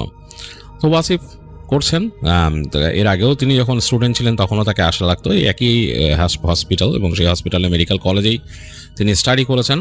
তো রাতের বেলা তার ডিউটি পড়তো, এবং তার সাথে আরও 2-1 জন ইন্টার্ন ডাক্তার থাকতো যারা এই কাজ করতো, কারণ বিশাল হাসপাতাল, বিভিন্ন উইং আছে, বেশ বড়। তো ওয়াসিফদের এই হাসপাতালের একটা অংশ নাকি যখন হয়েছিল, কোভিড হয়েছিল, তখন এটা বন্ধ করে দেওয়া হয়। এই অংশটাতে তখন মানে এত বেশি মানে এখানে মানে মানুষ মারা গিয়েছিল যে জায়গাটা ওখানটাকে ইউজ করা হতো তখন সেটাকে বডি সংরক্ষণ করার জন্য আর কি। পরবর্তীতে সেখানে স্টাফের শর্টেজ পড়ে, আরও অনেক সমস্যা হয়, হাসপাতালের অনেক রকম এক্সপেন্ডিচার বেড়ে যাওয়াতে ওই অংশটা, উইংটা তারা বন্ধ করে দেয়। তো ওই জায়গাটা একদম খালি রয়ে গেছে। তো ওয়াসিফ যেখানে কাজ করতে এই পাশের উইংয়ে, সেখানে বসে তার ডিউটি রুম যেটা যেটা, সেটা থেকে দেখা যেত এই অংশটা। বেরোলেই একটা করিডোর ছিল, লম্বা করিডোর, সেটা দিয়ে হেঁটে গেলেই একদম শেষ মাথা অন্ধকার। তো ওয়াসিফের কাছে রাতের বেলা মনে হতো যে বেশ বিশাল একটা মানে জাইগ্যান্টিক একটা বিশাল একটা স্থাপনা কেমন অন্ধকার ভুতুড়ে ভয়ে পড়ে আছে। তো ওয়াসিফ যেহেতু এমনি মেডিকেল স্টুডেন্ট ছিল, আর এছাড়াও তার ভয় খুব কম ছিল, মন মানসিকতা বেশ অনুসন্ধিৎস ছিল, দেশে থাকতো, তখন বেশ ঘোরাঘুরি করতো, তো সুতরাং এইসব নিয়ে ভয় পেত না, বাট তার কাছে অ্যাডভেঞ্চারাস মনে হতো। সে প্রায় রাতে কাজ পড়লে হেঁটে হেঁটে ওখানে যেত। মাঝখানে করিডোরের একদম শেষে গিয়ে সে ওখানে তার মতো ধূমপান করে তারপর পরিচ্ছন্ন হয়ে আবার ব্যাক করতো আর কি। তো এটা ছিল ওয়াসিফের একটা রুটিন। তো এর মাঝে মাঝে যেসব অন্যান্য তার সাথে যারা ডিউটিতে থাকতো, যারা ইন্টার্ন ডাক্তার যারা রাতে ডিউটি পড়তো, তাদের সাথে গল্প গুজব হতো। বেশ ভালোই সময় কাটতো রাতের বেলা, খারাপ লাগতো না তার কাছে তার কাজ। তো এরকম একদিন ওয়াসিফের ঘুম ভাঙলো প্রচণ্ড বাজ পড়ার শব্দে, মানে প্রচণ্ড জোরে বাজ পড়ার শব্দে। মানে সে ঘুমায়ছিল। ওয়াসিফ সাধারণত দেখা যায় যে সন্ধ্যার পর একটু ঘুমাতো, কারণ তাকে রাতে কাজ করতে হবে, সে একটু মাথাটা ফ্রেশ রাখতো। আর যেহেতু হাসপাতালের কাজ, মাথাটা ঠান্ডা রাখতে হয়, তো সন্ধ্যার পর একটু ঘুমায় যেত। সে দেখা যেত যে 9টার সময় উঠে তারপরে রওনা দিত, 10টার সময় তার রিপোর্টিং। তো সে ঘুমায়ছিল আর কি। তো এই সময় প্রচণ্ড জোরে বাজ পড়ছে, বাজ পড়ার শব্দে ওয়াসিফের ঘুম ভেঙে গেছে। তো ওয়াসিফ তাকায় দেখতেছে যে ঘড়িতে 8:30 বাজে। তো বললো ধুত, মানে মনে মনে চিন্তা করলো যে আধা ঘন্টা আগে ঘুম ভাঙলো, আর একটু ঘুমাইতে পারতাম। চোখে ঘুম লাগতেছে এবং বেশ আলস্য একটা ভাব, কারণ সে বুঝতে পারলো যে বাইরে প্রচণ্ড বর্ষণ হচ্ছে। তো ওয়াসিফ বিছানা থেকে উঠলো, উঠে যে সে তার জানালা দিয়ে তাকালো, দেখলো যে আশেপাশের গাছগুলো একদম বাঁকায় যাচ্ছে এরকম অবস্থা, এবং মাঝে মাঝে আকাশ একদম মানে সাদা হয়ে যাচ্ছে বজ্রপাতের ইসে, এবং বৃষ্টি, অঝোরে বৃষ্টি পড়তেছে। তো চিন্তা করলো যে কিভাবে এখন বেরোবো কেমনে। চিন্তা করতেছে যে এরকম বৃষ্টি পড়লে তো বেরোনো কঠিন হয়ে যাবে, তাকে পৌঁছাইতে হবে, কারণ তার সাথে আজকেই জয়েন করার কথা নতুন আরেকটা সেখানে ইন্টার্ন ডাক্তার ছিল। তাকে বলে দিচ্ছে যে সে যেহেতু ওয়াসিফ বেশ কিছুদিন আছে এখানে, আর নতুন যে আজকে জয়েন করবে তার নাম হচ্ছে নীতি। সে একটা নতুন মেয়ে এবং সে এত কিছু বোঝে না। মোটামুটি তাকে আজকে নতুন পাঠাচ্ছে এখানে রাতে। তো মোটামুটি তাকে ট্রেন করতে হবে ওয়াসিফকে, তাকে বুঝাইতে হবে সব কিছু, এবং সেই যে ওখানকার যে পিডিয়াট্রিক যে ওয়ার্ড আছে সেগুলোতে যে দেখবে নীতির কাজ হবে মূলত। তো ওয়াসিফ একটু চিন্তা করলো যে মানে আমি তো আজকে যেতেই হবে, এরকম মানে বৃষ্টি হলে এরকম মানে গ্যাপ দেওয়া বা দেরি করার উপায় নেই, বা আমাকে সাপোর্ট করার মতো কেউ নাই, যেহেতু ওখানে যে তার আগের ডাক্তার সে সুন্দর চলে যাবে তার টাইম মতো, সে জানে সে থাকবে না। তো ওয়াসিফ তাড়াতাড়ি নিজের মতো ফ্রেশ হলো, হয়ে দেখতেছে বারান্দা দিয়ে যে প্রচণ্ড বর্ষণ হচ্ছে। তো এক পর্যায়ে মনে করলো আচ্ছা আমি এক কাজ করি, আমার ভারী যে রেইনকোট আছে ওইটা পরে নেই। ওয়াসিফের একটা ভারী রেইনকোট ছিল যেটা সে অ্যাভয়েড করতো, কিন্তু ওইটা পরে সে রেডি হয়ে রওনা দিল তার স্কুটি নিয়ে। তো রওনা দিছে, যাচ্ছে স্কুটিতে, এবং বৃষ্টিতে একদম মানে অবস্থা খারাপ, রাস্তাঘাট ডুবে গেছে অনেকখানি, তার স্কুটির চাকা পুরা মানে পানির নিচে চলে যাচ্ছে।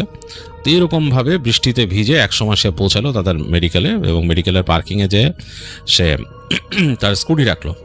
তো তাকায় দেখতেছে যে এমন মানে অঝোরে বর্ষণ হচ্ছে যে পুরো বিল্ডিংটা মনে হচ্ছে ধুয়ে পানি নামতেছে চারিপাশে, মানে একদম ঝাপসা হয়ে গেছে চারিপাশে।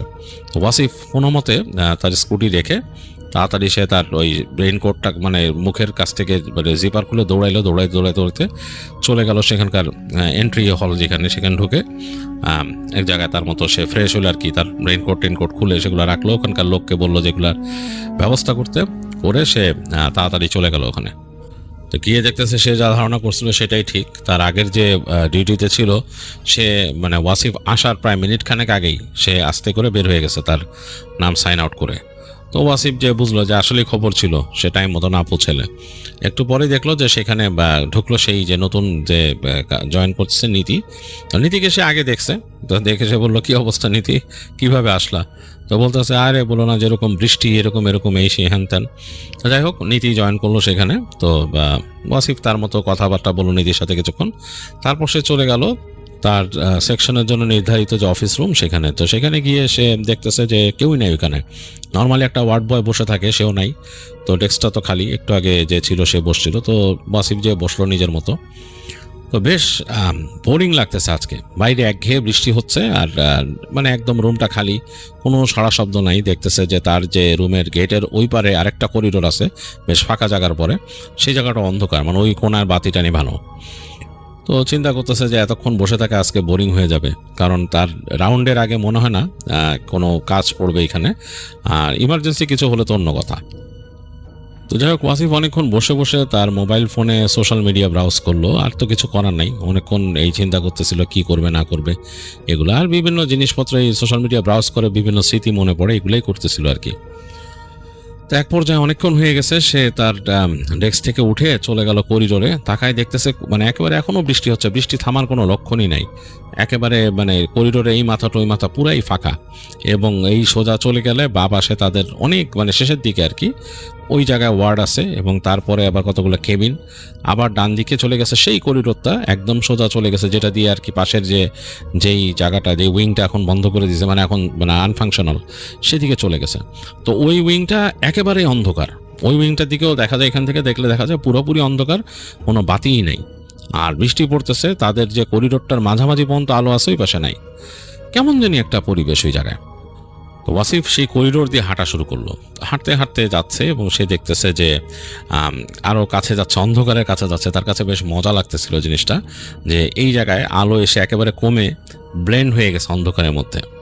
তো বেশ ভালো লাগতেছিল, এবং করিডোরের দুই পাশে কিন্তু ফাঁকা, মানে তাকালে কিন্তু সামনে দূরের তাদের যে লন, তার ধরে গাছপালা সব দেখা যায়। তো যদি হেঁটে যাচ্ছে আর তাকাচ্ছে, এদিকে বৃষ্টির ছাট চলে আসতেছে, একেবারে করিডোরের মাঝ পর্যন্ত বৃষ্টির ছাট চলে আসতেছে, এবং গাছটি উইন্ড বারবার, এবং যখন বজ্রপাত চমকাচ্ছে চারিদিকে আলোকিত হয়ে যাচ্ছে। যাই হোক, এই দৃশ্যটা বেশ এনজয় করতেছিল ওয়াসিফ। এরকম দেখতে দেখতে একসময় সে মাঝামাঝি জায়গায় পৌঁছালো, যেখানে আলোটা একদম ফিকে হয়ে মিশে গেছে ওইখানে। তো সেখানে বসে সে চিন্তা করলো যে একটা সিগারেট ধরাই। তো সিগারেট ধরালো, সিগারেট ধরায় সে সিগারেট টানতেছে এবং তাকায় আছে বাইরে, গাছটি উইন্ড বাড়ি মারতেছে, বেশ লাগতেছে। এই সময় দেখলো হঠাৎ করে তার চোখ পড়লো যে করিডোরের মাথায়, মানে আলোকিত যেই জায়গাটা, মানে যেখান থেকে সে হেঁটে আসছে, ওদিক থেকে নীতি হেঁটে যাচ্ছে। তো সে জোরে ডাক দিল, নীতি এমনভাবে ডাকলো যে মানে ডাকটা যাতে নীতি শুনতে পায় আর কি। তো দেখলো হ্যাঁ, নীতি তাকাইছে এবং সেও হেঁটে হেঁটে আসলো ওইদিকে। তো নীতি একদম কাছাকাছি এসে বলল যে আসলে আমি তোমাকেই খুঁজতেছিলাম, কারণ আমি বসেছিলাম অনেকক্ষণ, কিছুই করার নাই, এখন পর্যন্ত আমার তো রাউন্ডের টাইম হয় নাই কিছু না, এবং সব কোয়াইট, তো কি করব, চিন্তা করলাম তোমার সাথে একটু কথা বলি। তো এখন তো দেখলাম যে তুমি এখানে, তুমি ডাক দিলে আমাকে, আমি পুরাই অবাক ছিলাম যে পুরো জায়গাটা এত কোয়াইট কেন, রাতের বেলা এত কোয়াইট হয়ে যায়, দিনে তো এত কোয়াইট দেখি নাই। তো ওয়াসিফ বলে যে হ্যাঁ, দিনে তো মানুষজন থাকে, হাঁটাচলা করে, তবে এই করিডোরটা মোটামুটি কোয়াইটই থাকে, এখানে কেউ আসে না, এই জায়গা মানে একেবারে কোয়াইট, আর মানুষজন একটু ভয়ও পায় শুনছে এই জায়গা সম্পর্কে। বলে তাই নাকি? বলে যে হ্যাঁ। বলে কেন ভয় পায় কেন? নীতি জিজ্ঞেস করতেছে। ভয় পায় কেন তুমি জানো না যে এখানে মানে কোভিডের সময় মানুষজন অনেক বডি টডি এখানে রাখছিল, এবং এরপর থেকে জায়গাটা মানে কেমন জানি, এবং মানুষজন নাকি শব্দ টব্দ পায় এই সেই। তো নীতি বলছে ও তাই নাকি, ভূত? বলে যে হ্যাঁ ভূত বলতে পারো। তো হাসতেছে, নীতি বলতেছে যে আমি কখনো ভূত দেখি নাই, তুমি দেখছো? ওয়াসিফ বলে যে আমিও দেখি নাই, তবে অনেক ঘটনা শুনছি, ভূতের অনেক ঘটনা আছে এইখানেই, তো এই হাসপাতালেই অনেক কথা বলছে আমাকে অনেকে। নীতি বলে বলো আমাকে কিছু এরকম। তো ওয়াসিফ বলতেছে যে আরে এরকম টুকিটাকি ঘটনা, এগুলো আর কি শুনবা, এগুলা সব কি সত্যি হতে পারে, তবে এই পাশের উইং সম্বন্ধে অনেক কথা আছে। এগুলো যখন বলতেছে আর কি, তখন এই বলার সময় হঠাৎ করে বিদ্যুৎ মানে বাড়ি খেলো, মানে দুইবার জোরে বাড়ি খেলো, দেখলো যে বাতি যেগুলো ছিল সেগুলো একটু নিভে যাওয়ার মতো হয়ে আবার জ্বললো, আবার এরকম আবার হওয়ার পর দুইবার হওয়ার পর পুরো বিদ্যুৎ ঠাস করে চলে গেল পুরো এলাকায়। তো পুরো বিল্ডিং দুই পাশে পুরো অন্ধকার, মানে ওই পাশেরটাতে এমনি অন্ধকার, কারণ ওই পাশেরটা তো ওই যে বললাম যে ওই উইংটা অ্যাবান্ডন, এখন ওখানে কেউ যায় না, আর এই পাশেরটা একেবারে অন্ধকার হয়ে গেছে। তো অন্ধকার হওয়ার পর দুই একটা আলো দেখা যাচ্ছে, যেখানে ওই যে বিভিন্ন জায়গায় এমার্জেন্সি কিছু আলোর ব্যবস্থা ছিল, ওগুলা আইপিএস ব্যাটারি সিস্টেমে জ্বলে উঠেছে, সেগুলো জ্বলতেছে, বাট বাকি বিল্ডিংটা পুরোটাই অন্ধকার, খা খা করতেছে অন্ধকারের মধ্যে। তো এর মধ্যে জেনারেটর চলার কথা, কিন্তু জেনারেটর চলতেছে না। নীতি বলতেছে যে আমার কাছে কেমন জানি ভয় ভয় লাগতেছে, হঠাৎ করে তুমি ভূতের কথা বললা, এর মধ্যে এরকম হলো, আর বৃষ্টিও বেশ তোড় বাড়তেছে। এরকম বলতে বলতে নীতি হঠাৎ তার রেস্ট ওয়াচের দিক তাকায়, বললো যে এই আমার সময় হয়ে গেছে, আমার রাউন্ডের সময় হয়ে গেছে, আমি চলে যাই, হ্যাঁ তোমার সাথে কথা হবে, রাউন্ড শেষ করে দেখা হবে না এখানে, তারপর কথা বলবো না আমরা, বলে সে নীতি হাঁটা দিল। তো তখন ওয়াসিফ বলতেছে তুমি যেতে পারবা, তুমি না ভয় পাচ্ছ এরকম অন্ধকারে, এখন তো ইলেকট্রিসিটি নাই, দাঁড়াও জেনারেটর অন হোক তারপর যাও। বলে যে না না না, আমি চলে যাব, আমি আসি, আমার রাউন্ডের সময় হয়েছে, আর দেখা হবে, বলে সে হাঁটা দিল। তো ওয়াসিফ তাকায় আছে ওর যাওয়ার দিকে, এবং ওয়াসিফ চিন্তা করতেছে যে এখনও জেনারেটর অন হয় না কেন, 1 মিনিটের মধ্যে অন হওয়ার কথা, বিদ্যুৎ চলে গেলে, বেশ করে যে নিচের অংশটা, আর তারপর এখানে ইমার্জেন্সি যে জায়গাগুলো ওয়ার্ড এগুলোর মধ্যে বিদ্যুৎ চলে আসার কথা। এগুলো ভাবতেছে, তাকায় দেখতেছে যে নীতি চলে যাচ্ছে করিডোর দিয়ে, এবং মানে করিডোরের আলোকিত প্রান্তটা এখন অন্ধকার হয়ে গেছে, কারণ সেখানে বিদ্যুৎ নাই। মানে অন্ধকারের মাঝখানের অংশটাই বরঞ্চ একটু আলোকিত, কারণ রাতের আলো এসে পড়ছে এখানে। বৃষ্টির তোড় তো আছেই বেশ, বৃষ্টির দুই পাশ থেকেই এখানে ঢুকতেছে নিচে। তো ওয়াসিফ কিছুক্ষণ তাকায় থেকে ওয়াসিফ সিগারেটটা তার শেষ হয়ে গেছিলো, ফেলে দিল। ফেলে দিয়ে সে চিন্তা করলো যে ওই পাশ থেকে একটু হেঁটে আসি। চিন্তা করে সে হেঁটে হেঁটে ওই পাশে গেল, যেহেতু এখন এইখানে ব্যাক করে লাভ নেই, অন্ধকার, তার রাউন্ডের সময় এখন না। তো এর মাঝে সে যখন হেঁটে অনেক দূর গেছে, যাওয়ার সময় সে সাউন্ড পেলো যে ওখানে জেনারেটরের অন করছে, মানে জেনারেটর অন হয়েছে, এবং সে তাকায় দেখলো যে পেছনের দিকে আলোকিত হয়েছে। তো হাঁটতে হাঁটতে সামনে চলে গেল সে কিছুক্ষণ। একটু আগে যেহেতু নীতিকে বলছে যে এই জায়গায় ভয়ের ব্যাপার স্যাপার আছে, সে নিজেই ভাবতে চাচ্ছে যে আসলে এই ভয়ের কী আছে, আমি তো বললাম নীতিকে, দেখি না কী আছে। তো হেঁটে হেঁটে যাচ্ছে, সামনের দিকে চলে গেল অনেক দূর, যে দেখতেছে যে একেবারে মানে প্রত্যেকটা রুম মানে বন্ধ, ডান দিকে যে প্রত্যেকটা দরজা বন্ধ, এবং করিডোর দিয়ে সেটা যাচ্ছে। বৃষ্টি তো পড়তেছেই, সামনের দিকে শোঁ শোঁ শোঁ শব্দ। সে এক জায়গায় দাঁড়ায় দেখলো যে সামনের গাছের পাতার মধ্যে বৃষ্টি পড়তেছে, কেমন লাগে। মনে মনে ভাবতেছে ওয়াসিফ আসলেই বেশ ভয়েরই একটা পরিবেশ, এখানে সাধারণ অনেক মানুষ এলে এমনিই ভয় পাবে। তো সে তো আসলে নিজে একজন পেশাগতভাবে ডাক্তার, এইসব জিনিস খুব কমই ভয় পায়। তারপরে আবার সে জানে যে এখানে এরকম এরকম ব্যাপার, তারপরও সে এটা সহ্য করে আছে। কোনো মানুষকে যদি আসলে বলা হয় যে এই জায়গাটা এরকম এরকম ছিল, যে এখানে ডেড বডি সংরক্ষণ করা হয়েছে, এবং সেই ইসের সময়, মহামারীর সময় মানুষ এমনি ভয় পাবে। আর আরও অনেক ঘটনা সে শুনছে এখানে, যে এখানে নাকি এরকম রাতের বেলা কারা খাটিয়া টেনে ফেলে দেয় ওইখানে, এই করে মানুষ কাকে কাকে দেখছে, এগুলো শুনছে সে।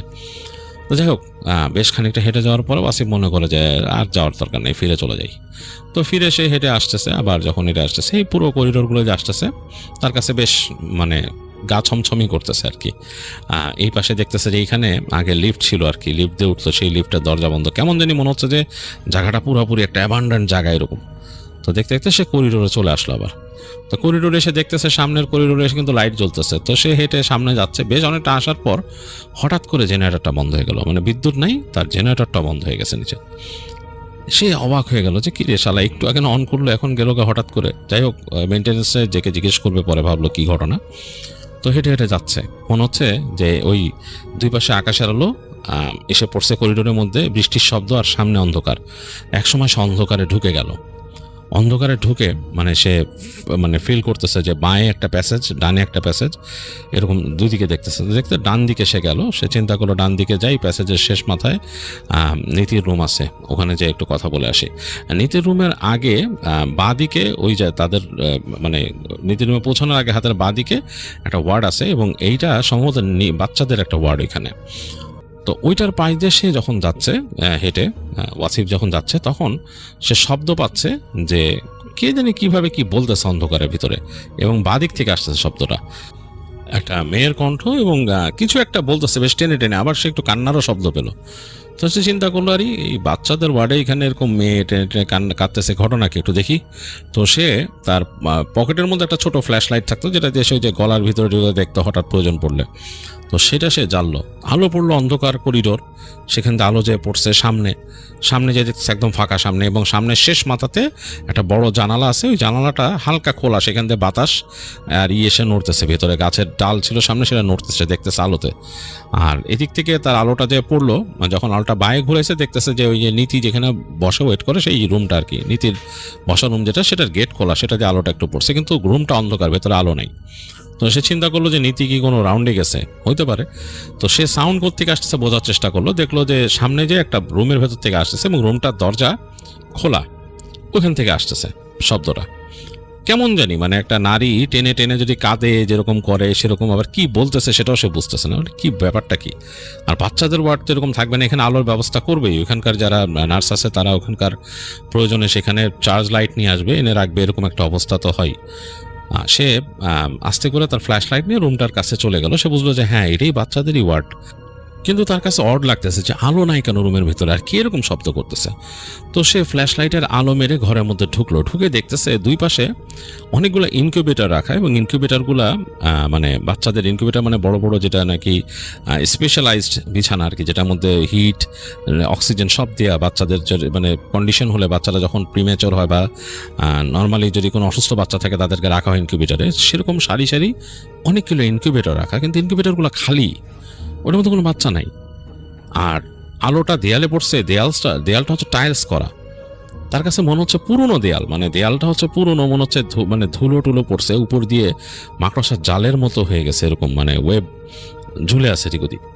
তারপর আলোটা যে পড়লো সামনের একটা জায়গায়, সেই জায়গার মধ্যে সে পুরা তার আলো পড়ে সে তার আটকায় উঠলো, সে সারা শরীর তার কাটা দিয়ে উঠলো ভয়ে। সে দেখলো যে একটা এরকম ছোট্ট মানে বিছানার মতো, একটা ছোট্ট বিছানার মতো, যেটা বাচ্চাদেরকে রেখে চিকিৎসা করা হয়। কোনো প্রসিজার করতে গেলে বাচ্চাদের, হয়তো নাক পরিষ্কার করছে বা ছোটোখাটো কোনো কাজ করতে গেলে বাচ্চাদেরকে ওখানে রেখে করা হয়, ছোট্ট একটা বিছানার মতো, হয়তো 3 ফিট বাই 2 ফিট এরকম হবে এটার সাইজ। সে মানে ফট করে দেখছে ওই বিছানাটার উপরে 2 পা ঝুলায়, অ্যাপ্রন গায়ে, চুল সামনের দিকে দিয়ে বসে আছে নীতি। মানে সে বুঝতে পারছে এটা নীতি, কারণ সে এইটাই পরা দেখছে তাকে, ওই রঙের নীতি শাড়ি পরতে খুব পছন্দ করতো। দেখলো যে শাড়িটাই পরা নীতি, এবং এই শাড়িটার নিচে অংশ পায়ের স্যান্ডেলটাও সে দেখতে পাচ্ছে, পাটা ঝুলে আছে যে নীতি, এবং 2 হাত ঝুলে আছে 2 পাশে এরকম দিয়ে, এবং হাতে নেল পলিশ পরা ছিল, সেটাও দেখা যাচ্ছে। এবং ওয়াসিফের ফ্ল্যাশ লাইটের আলোতে নীতির চুলগুলো চকচক করতেছে, মানে বোঝা যাচ্ছে যে মানে ডিটেইলসে সে বুঝতেছে এটা নীতি। এবং সে দেখতেছে নীতি কি জানি বলতেছে, এরকম মানে খুব মানে করে, মানে আহাজারি করে, যেরকম মানে গোঙায় গোঙায় কাঁদে সেইভাবে। এবং সে দেখলো যে তাকে দেখে নীতি মুখ তুললো, এবং মুখটা কেমন যেন ফ্যাকাশে, চোখ দুটা কালো কুচকুচা, মানে চোখের ভেতরের জায়গায় কোনো সাদা অংশ নাই, মনে হচ্ছে পুরো চোখটাই কালো মণির মতো, 2 পাশের 2টা। এবং তার দিকে তাকায় তাকে বলতেছে যে আমার বাচ্চাটাকে মেরে ফেললো, আমার বাচ্চাটাকে চিকিৎসা দিল না ঠিক মতো, তুই আমার বাচ্চাকে চিকিৎসা করিস নাই, এরকম করে বলল। ওয়াসিফ এত ভয় পাইছে, ওয়াসিফের আসলে মানে কোনো বোধ বুদ্ধি নাই, সে ছেড়ে লাফ দিয়ে সে দরজা দিয়ে বেরোয়, সে চিৎকার করে উঠলো, চিৎকার করে সে দৌড়াচ্ছে, মানে দৌড়াচ্ছে সে ওই যে করিডোর আছে সে করিডোর দিয়ে দৌড়াচ্ছে, কিন্তু সে মনে করতেছে ওই করিডোর দিয়ে সে দৌড়ে চলে যেতেছে সে অ্যাবান্ডন উইংয়ের দিকে। এই সময় সে শব্দ পেল, কিছু মানুষজন দৌড়ে আসতেছে, কতগুলো পায়ের শব্দ পেল ওয়াসিফের, এবং সে আরও ভয় পেয়ে গেল। সে একেবারে মানে থেমে গেল, এবং থেমে যে গেছে, সেই করিডোর ছিল ভিজা, তার পা পিছলায় সে ওখানে পড়ে গেল। তো পড়ে যাওয়ার পর সে আসলে দিক বিদিক জ্ঞান শূন্য হয়ে আবার হাঁচড়ে পাঁচড়ে উঠে উল্টা দিক দৌড় দিল। পায়ের শব্দগুলো আসতেছে, তো সেদিক থেকে সে শুনতেছে পিছনে কেউ চিৎকার করতেছে, Wasif sir, Wasif sir, sir sir, Wasif sir বলে দৌড় একটা ডাক শুনতেছে। সে মানে বুঝতে পারছে, সে মনে করতে তাকে কেউ ধরতে আসতেছে, তো মানে সে দৌড়াচ্ছে প্রাণপণে। এবং এক পর্যায়ে দেখলো যে তার উপরে হুমড়ি খেয়ে মনে হয় 2জন মানুষ পড়ছে একদম, সেও ছটফট করতেছে তাদের থেকে ছুটানোর জন্য নিজেকে, মানে চারপাশ দিয়ে সে তার কুনুই দিয়ে মারার চেষ্টা করতে, এবং সেই মানুষগুলো ওই কুনুই খেয়েও তাকে টেনে ধরে রাখছে। এবং তারপর সে উপাস থেকে কণ্ঠ শুনতেছে, নীতির কণ্ঠ, ভয়ার্ত কণ্ঠ, বলছে কি হলো, ও মাই গড, হোয়াট হ্যাপেন, বারবার বলতেছে ওই পাশ থেকে। তো এটা যখন শুনতেছে সে মনে করছে ব্যাপারটা কি, মানে একটু আগে কি দেখলাম আর কি, নীতির কণ্ঠ থেকে। তো ওয়াসিফ তখন চেষ্টা করতেছিল ধাতস্থ হয়ে একটু তাকানোর, তো তাকায় সে দেখতেছে, মানে সে খুব অবাক হইলো, তখন নিজে খুব অবাক হয়ে গেল যে সে দৌড়াচ্ছে অন্ধকারের দিকে। তার সামনে সে তাকাইছে, পেছন দিকে তাকায় দেখতেছে তার সামনে আলো, সেখানে নীতি দাঁড়ায় আছে, আর 2জন মহিলা নার্স দাঁড়ায় আছে, আর তাকে জাপটে ধরে রাখছে তাদের ওয়ার্ডের 2জন ছেলে, এবং তারা বলতেছে স্যার শান্ত হন। আর সে দৌড়ায় যাওয়ার চেষ্টা করতেছিল অন্ধকারের দিকে, মানে সেই অন্ধকার করিডোরের শেষ মাথা, সেই অ্যাবান্ডন উইংয়ের দিকে। তো সে তখন থেমে যায় আর কি, বাধা আর দেয় না, সে থেমে যায়, তাকে ধরে ওয়ার্ডের মানে ছেলেগুলো বলে স্যার আসেন এদিকে আসেন স্যার বলে তাকে টেনে নিয়ে আসে। সে হেঁটে আস্তে আস্তে, নীতি প্রচণ্ড ভয় পেয়েছে, বলতেছে কি হয়েছে। তো ওয়াসিফ আর কিছু বলতে পারে না, সে নীতির দিকে অবাক হয়ে তাকায় আছে, তার আসলে মানে আর বোধ শক্তি নাই। সে হেঁটে যায়, তাকে নিয়ে যায় তারা ওয়াসিফের সেই রুমেই নিয়ে যায়, নিয়ে বসায় তারা বলে যে স্যার কি হয়েছে, ওয়ার্ডের ছেলেগুলো বলে স্যার কি হয়েছে আপনার। নীতি দূরে দাঁড়ায় আছে, নীতি বলে যে তোমার কি হয়েছে, তুমি ঠিক আছো, তোমার কি হয়েছে। ওয়াসিফ ভয়ের তো চোখে নীতির দিকে তাকায় আছে, দেখতেছে নীতি খুবই স্বাভাবিক। তো সাথে সাথে সে নিজেই একটু ধাতস্থ হয়ে চিন্তা করে বললো যে আমাকে তোমরা একটা রিল্যাক্সেশন পিল দাও, মানে একটা ঘুমের ওষুধ এনে দাও, যেখান থেকে পারো নিয়ে আসো। তো তার আর কোনো কথা শুনলো না, যেহেতু ওয়াসিফ নিজেই ডাক্তার, তো নিয়ে আসছে। এসার পর ডাক্তার আর ওয়াসিফ সেই ঘুমের ওষুধ একটা খেয়ে সে আর কোনো কথা বললো না। তার যে এক্সামাইনি বেড আছে সেখানে সে শুয়ে পড়ে সে নীতিকে শুধু বললো যে প্লিজ যদি কোনো আমার আসে, আমার রাউন্ডটা তুমি দেখো, আমি এখন আসলে কথা বলতে পারতেছি না, প্লিজ তুমি একটু কভার করো। আর ওয়ার্ড বয়দেরকে বললো যে তোমরা আমার এখানে বসে থাকো, তোমরা যেও না, আমি একটু রিল্যাক্স করবো, কাছে থাকো, রুমের কাছে থাকো বলে ওয়াসিফ আসলে ঘুমায় যায়। ওয়াসিফ বলছে ঘুমের মধ্যেও সে অনেক দুঃস্বপ্ন দেখছে, বিভিন্ন রকম দুঃস্বপ্ন, সেগুলো আসলে সে মানে ঠিক মতো রিকল করতে পারে না বা দুঃস্বপ্ন দেখছিল। যাই হোক, তার ঘুম ভাঙে মানে হয়তো ভোরের দিকে, তখন রাত কভার হয়ে গেছে। তো এসে সে দেখতেছে, ঘুম ভাঙার পর দেখতেছে যে নীতি বসা। নীতিকে দেখে সে একটা অস্বস্তি ফিল করছে, কারণ সে যে একটু আগে যে আচরণ করছিল, নীতি তাকে জিজ্ঞেস করে কি হয়েছে, আর ইউ ওকে? তো বাইরে কিন্তু ওয়ার্ড বয়রা তখনও ছিল। সে বলে যে আমার একটা সমস্যা হয়েছে। বলে কি? তো সে তখন ওয়াসিফ নীতিকে সব বলে যে কি হয়েছিল। নীতি করিডোর থেকে চলে যাওয়ার পর সে কি দেখছে, কিভাবে কি হলো, মানে কি দেখে ভয় পেয়েছে এটা। তো সে বলতেছে, তখন নীতি বলে যে দেখো সত্যি ভাই আমি খুবই ভয় পাই, আমি এসবের মধ্যে নাই, আমি মনে হয় এখানে নাইট ডিউটি করতেও চাই না। মানে একেবারে আমি নিশ্চিত করে বলতেছি তুমি আমাকে দেখো নাই, সামথিং ডিফারেন্ট, অথবা তোমার কল্পনা বা কিছু একটা এরকম কাজ করছে। আর তুমি মনে হয় অন্ধকারে কোনোভাবে বিভ্রান্ত হয়ে বা কোনো একটা ঘোর লেগে তুমি এই দিকে না এসে চলে গেছিলে অ্যাবান্ডন উইংয়ের দিকে, কারণ তোমার চিৎকার কিন্তু ওখান থেকেই শুনছি, এবং এই চিৎকারটা কিন্তু আমি শুনছি। শোনার পর আমি সাথে সাথে নার্সদের নিয়ে বেরোইছি, ওয়ার্ড বয়দেরকে বলছি যে কে চিৎকার করে। তখন কিন্তু আমরা সবাই করিডোরের কাছে এসে দেখতেছি যে ওই পাশ থেকে চিৎকার করে করে তুমি আসতেছো, তুমি চিৎকার করে করে এদিকে দৌড়ে আসতেছো। এবং তারপর তুমি কি করলা, আমরা যখন এখান থেকে আমাদের ইরা ডাক দিল তোমাকে ছেলেরা, তখন তুমি পড়ে গেলা, পড়ে উঠে আবার তুমি অন্ধকারের দিকে ছুটতেছিলা, তারপর তো তোমাকে ধরেই ফেললো ওরা। এগুলো বলতেছে। তো ওয়ার্ড বয়ের মধ্যে একজন তখন আস্তে করে মাথা ওখান থেকে ঢুকায় বলো, স্যার একটু কথা বলতে পারি? তো ওয়াসিফ বলে যে হ্যাঁ হ্যাঁ বলো, অসুবিধা কি? তো ওয়ার্ড বয় মাথা ঢুকায় বলে যে আসলে এসে কি স্যার, এই জায়গায় সমস্যা আছে, এখানে এই যে পাশের যে আপনি উইংটা দেখতেছেন এটা তো বন্ধ করে দিয়েছিল।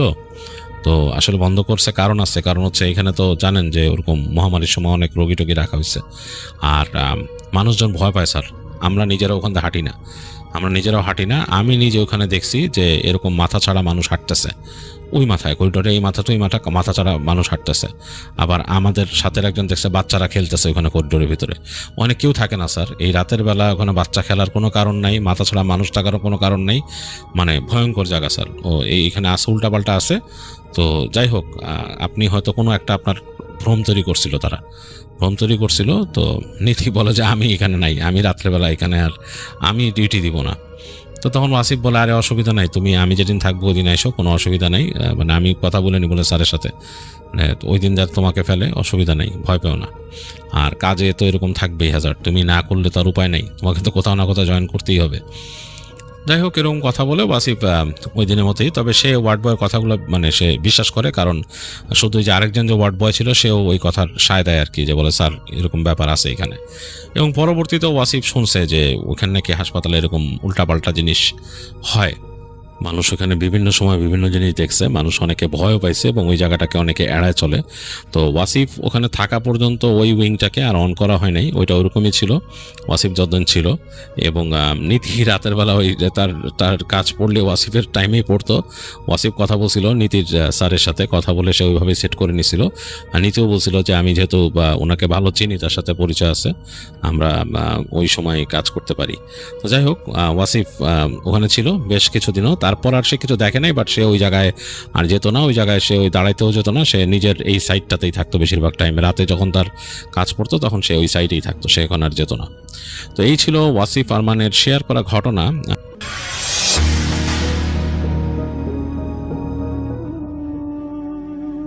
আসসালামু আলাইকুম রাসেল ভাই, আশা করি আপনি ভালো আছেন। অবশ্য আপনি সবসময় ভালোর দলেই থাকেন। আমার নাম মিম, আমি কুড়িগ্রাম থেকে বলছি। আজ আমার দাদা আর বড় চাচার সাথে ঘটে যাওয়া একটি ঘটনা বলবো। ঘটনাটি ভয়ের কিনা জানি না, লিখতে মন চাইলো, আজ ঘটনাটি লিখতে বসলাম তাই। আমার দাদার নাম গহর আলী গাজী আর চাচার নাম জব্বার। 1935 সালের দিকে ঘটনাটি ঘটে। আমার দাদা ছিলেন একজন ধার্মিক মানুষ, আর পাশাপাশি জমি চাষাবাদ করতেন। আর শীতের সময় দাদা খেজুর আর তাল গাছ কেটে তা থেকে রস সরবরাহ করতেন, আর রস কিছু বাসায়ও নিয়ে আসতেন। পাশাপাশি তিনি টাকাও পেতেন, আর দাদি সেই রস জ্বালিয়ে গুড় করে পাটালি তৈরি করতেন। কিছু পাটালি অবশ্য বাসায়ও রাখতেন খাওয়ার জন্য, আর কিছু পাটালি দাদা বাজারে বিক্রির জন্য নিয়ে যেতেন। মজার ব্যাপার হলো, সব খেজুর আর তাল গাছ থেকে রস হতো, কিন্তু একটা তাল গাছ থেকে কখনোই রস হতো না। যে তাল গাছটায় রস হতো না সেই গাছটা ছিল ঠিক বিলের মাঝখানে। তাই দাদা ভাবতে লাগলেন আমাকে জানতেই হবে যে তালগাছের এত জালি মশ কেন রস হয় না। সেটা জানার জন্য দাদা বাসা থেকে মাগরিবের নামাজ পড়ে হাটে হাঁড়ি কিনে বের হলেন। তবে এটা বলে রাখি যে তখনকার সময় বিদ্যুৎ না থাকায় মুখে আজান দিতে হতো। 1.5 মাইল পথ পায়ে হেঁটে ক্লান্ত হয়ে তালগাছটির নিচে বিশ্রাম নিতে নিতে অনেক দেরি হয়ে গেল। ঘুটঘুটে কালো রাত হয়ে গেল। এর মধ্যে তিনি এবার সিদ্ধান্ত নিলেন তালগাছে উঠবেন। আশপাশ কিছু না ভেবেই তিনি বাম হাতে হাঁড়িকে নিয়ে গাছে উঠলেন। আর উঠতেই তিনি দেখতে পেলেন মানুষের মতো করে বসে রসের ভার উঁচু করে পানির মতো করে রস খাচ্ছে কেউ একজন। দাদা তখন বলে উঠলেন, কে তুমি? প্রতিদিন গাছে ওইটা আমার কষ্ট করার রস, তাইলে তুমি চুরি করে খাও? তাকে দেখার জন্য দাদা হারিকেন তার মুখের ওখানে ধরেন, আর সাথে সাথেই তার নিঃশ্বাসেই যেন হারিকেনের আলো নিভে গেল। দাদার বোঝার আর বাকি ছিল না যে এটা জিন। তিনি আয়াতুল কুরসি আর সূরা জিনের কিছু আয়াত পড়ে জিনটির গায়ে ফু দিয়ে বলেন, তুমি কে আর এখানে কি করো? দাদা সাথে সাথেই কবজা করে ফেলেন জিনটিকে।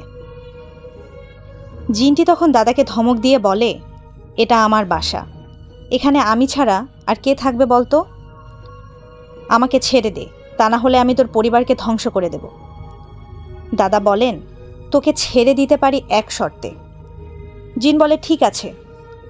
তখন দাদা বলে, এখান থেকে চলে যেতে হবে, আর এই তালগাছে এসে রস খেলে হবে না, তাহলেই তোকে ছেড়ে দেব। আর জিনটি তখন উল্টো আমার দাদাকে একটি শর্ত দিল। সে শর্তটি ছিল, প্রতিদিন একবার ভার করে আমাকে রস দিতে হবে। দাদা রাজি না হওয়ায় জিন বলল, আমি কিন্তু একা না, আমার ছেলেকেও তোর পরিবারের ওপর আসর করিয়ে দেব, তারপর মজা বুঝবি। দাদা এবার সত্যিই ভয় পেয়ে গেলেন। অবশেষে রাজিও হয়ে গেলেন। জিনটাকে রস দেওয়ার জন্য দাদা বলেন, কোথায় কিভাবে দিতে হবে রসের ভার সেটা তুই আমাকে বল। জিন বলল, তুই যে পথ দিয়ে যাওয়া আসা করিস ওই বটগাছের পেছনে সন্ধ্যার পরে ভারটি রেখে দিবি। জিনের কথা মতো প্রতিদিন সেখানে এক ভার করে রস রেখে বাসায় চলে আসতো দাদা। তারপর দাদা দাদির কাছে সবকিছু বলেন এই ঘটনার ব্যাপারে। একদিন দাদা অসুস্থ থাকার কারণে রস দিতে দেরি হলো। প্রতিদিনের মতো যখন রসের ভার বাড়িতে নিয়ে আসা হলো, তখন সে দেখতে পেল 4টা রসের ভারের বদলে 5টা রসের ভার। তখনই বুঝতে পারল জিনটিকে তখন সেদিন রস দেয়া হয়নি। তাই দাদা তার বড় ছেলে জব্বারকে তাড়াতাড়ি ডেকে বলল, ওই ভারটা বটগাছের পেছনে রেখে চলে আসবি, আর রেখেই চলে আসবি, কিন্তু দেরি করবি না। কিন্তু চাচা মনে মনে স্থির করেন সেখানে কি হবে সেটা তিনি দেখবেন।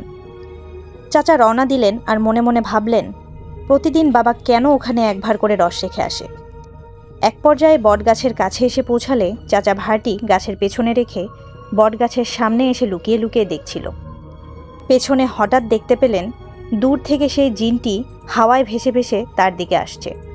চাচা ভয়ে মুখ সরিয়ে নিল, কিন্তু সাহস করে তখন আবার সে চিন্তা করতে লাগলো, না, আজকে কি হয় সেটা আমি দেখেই ছাড়ব। তখন সে সাহসের সহিত বাঁশঝাড়ের পিছন পাশে গিয়ে লুকিয়ে লুকিয়ে আবার স্পষ্টভাবে দেখার চেষ্টা করল। তখন একটা কথা চাচার কানে ভেসে এলো, তুই গহরের বড় ছেলে জব্বার না? চাচা শুনতেই যেন পা দুটো অবশ হয়ে গেল, নাড়াতেই পারছিল না, গলা দিয়ে স্বর বের হচ্ছিল না, সে গোমাচ্ছিল। চাচা দেখতে পেল হাওয়ায় ভাসতে ভাসতে সামনে আসলো জিনটা। তখন চাচা অনুভব করলো আমাকে কেউ চেপে ধরেছে। চিৎকার করতে চেষ্টা, তবুও পারছে না সে। তিনি আরও ভয় পেতে লাগলেন। ভয় যেন তাকে গ্রাস করছেন। আর সহ্য করতে না পেরে সেখানেই জ্ঞান হারায় চাচা। এদিকে দাদা টেনশন করছেন ছেলে কেন এখনো বাড়িতে আসছে না। দাদা তখন বাসা থেকে হারিকেন নিয়ে বের হবার জন্য আমার বাবা আর ছোট চাচাকে ডাকেন।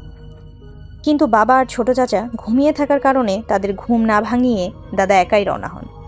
তিনি বুঝতে পারছিলেন যে বটগাছের ওখানে গেলেই চাচাকে পাবেন, কিন্তু সেখানে এসে দেখেন চাচা কোথাও নেই। চাচাকে চারপাশে খুঁজে না পেয়ে দাদা হাঁটু গেড়ে কাঁদো কাঁদো গলায় বলল, কি ক্ষতি করেছি তোর আমি? তুই আমার ছেলেকে নিয়ে গেলি। তখন দাদা আওয়াজ শুনলেন তোমার ছেলে ভালো আছে, সুস্থ আছে, চিন্তা করো না। জিনটি বলল, আমার দিকে দেখো আর পিছু পিছু এসে তোমার ছেলেকে নিয়ে যাও। দাদা তার কথা মতো পিছু পিছু যেতে লাগলেন। একটা দরজা দিয়ে জিনটি ঢুকলেন। দাদা জিনটিকে দেখে দাঁড়িয়ে গেলেন। জিন বলল, ভিতরে এসে ছেলেকে নিয়ে যা। ছেলের কথা শুনেই দাদা ঘরের ভিতর ঢুকে দেখতে পান চাচা পালঙ্কের উপর আরামে ঘুমিয়ে আছে।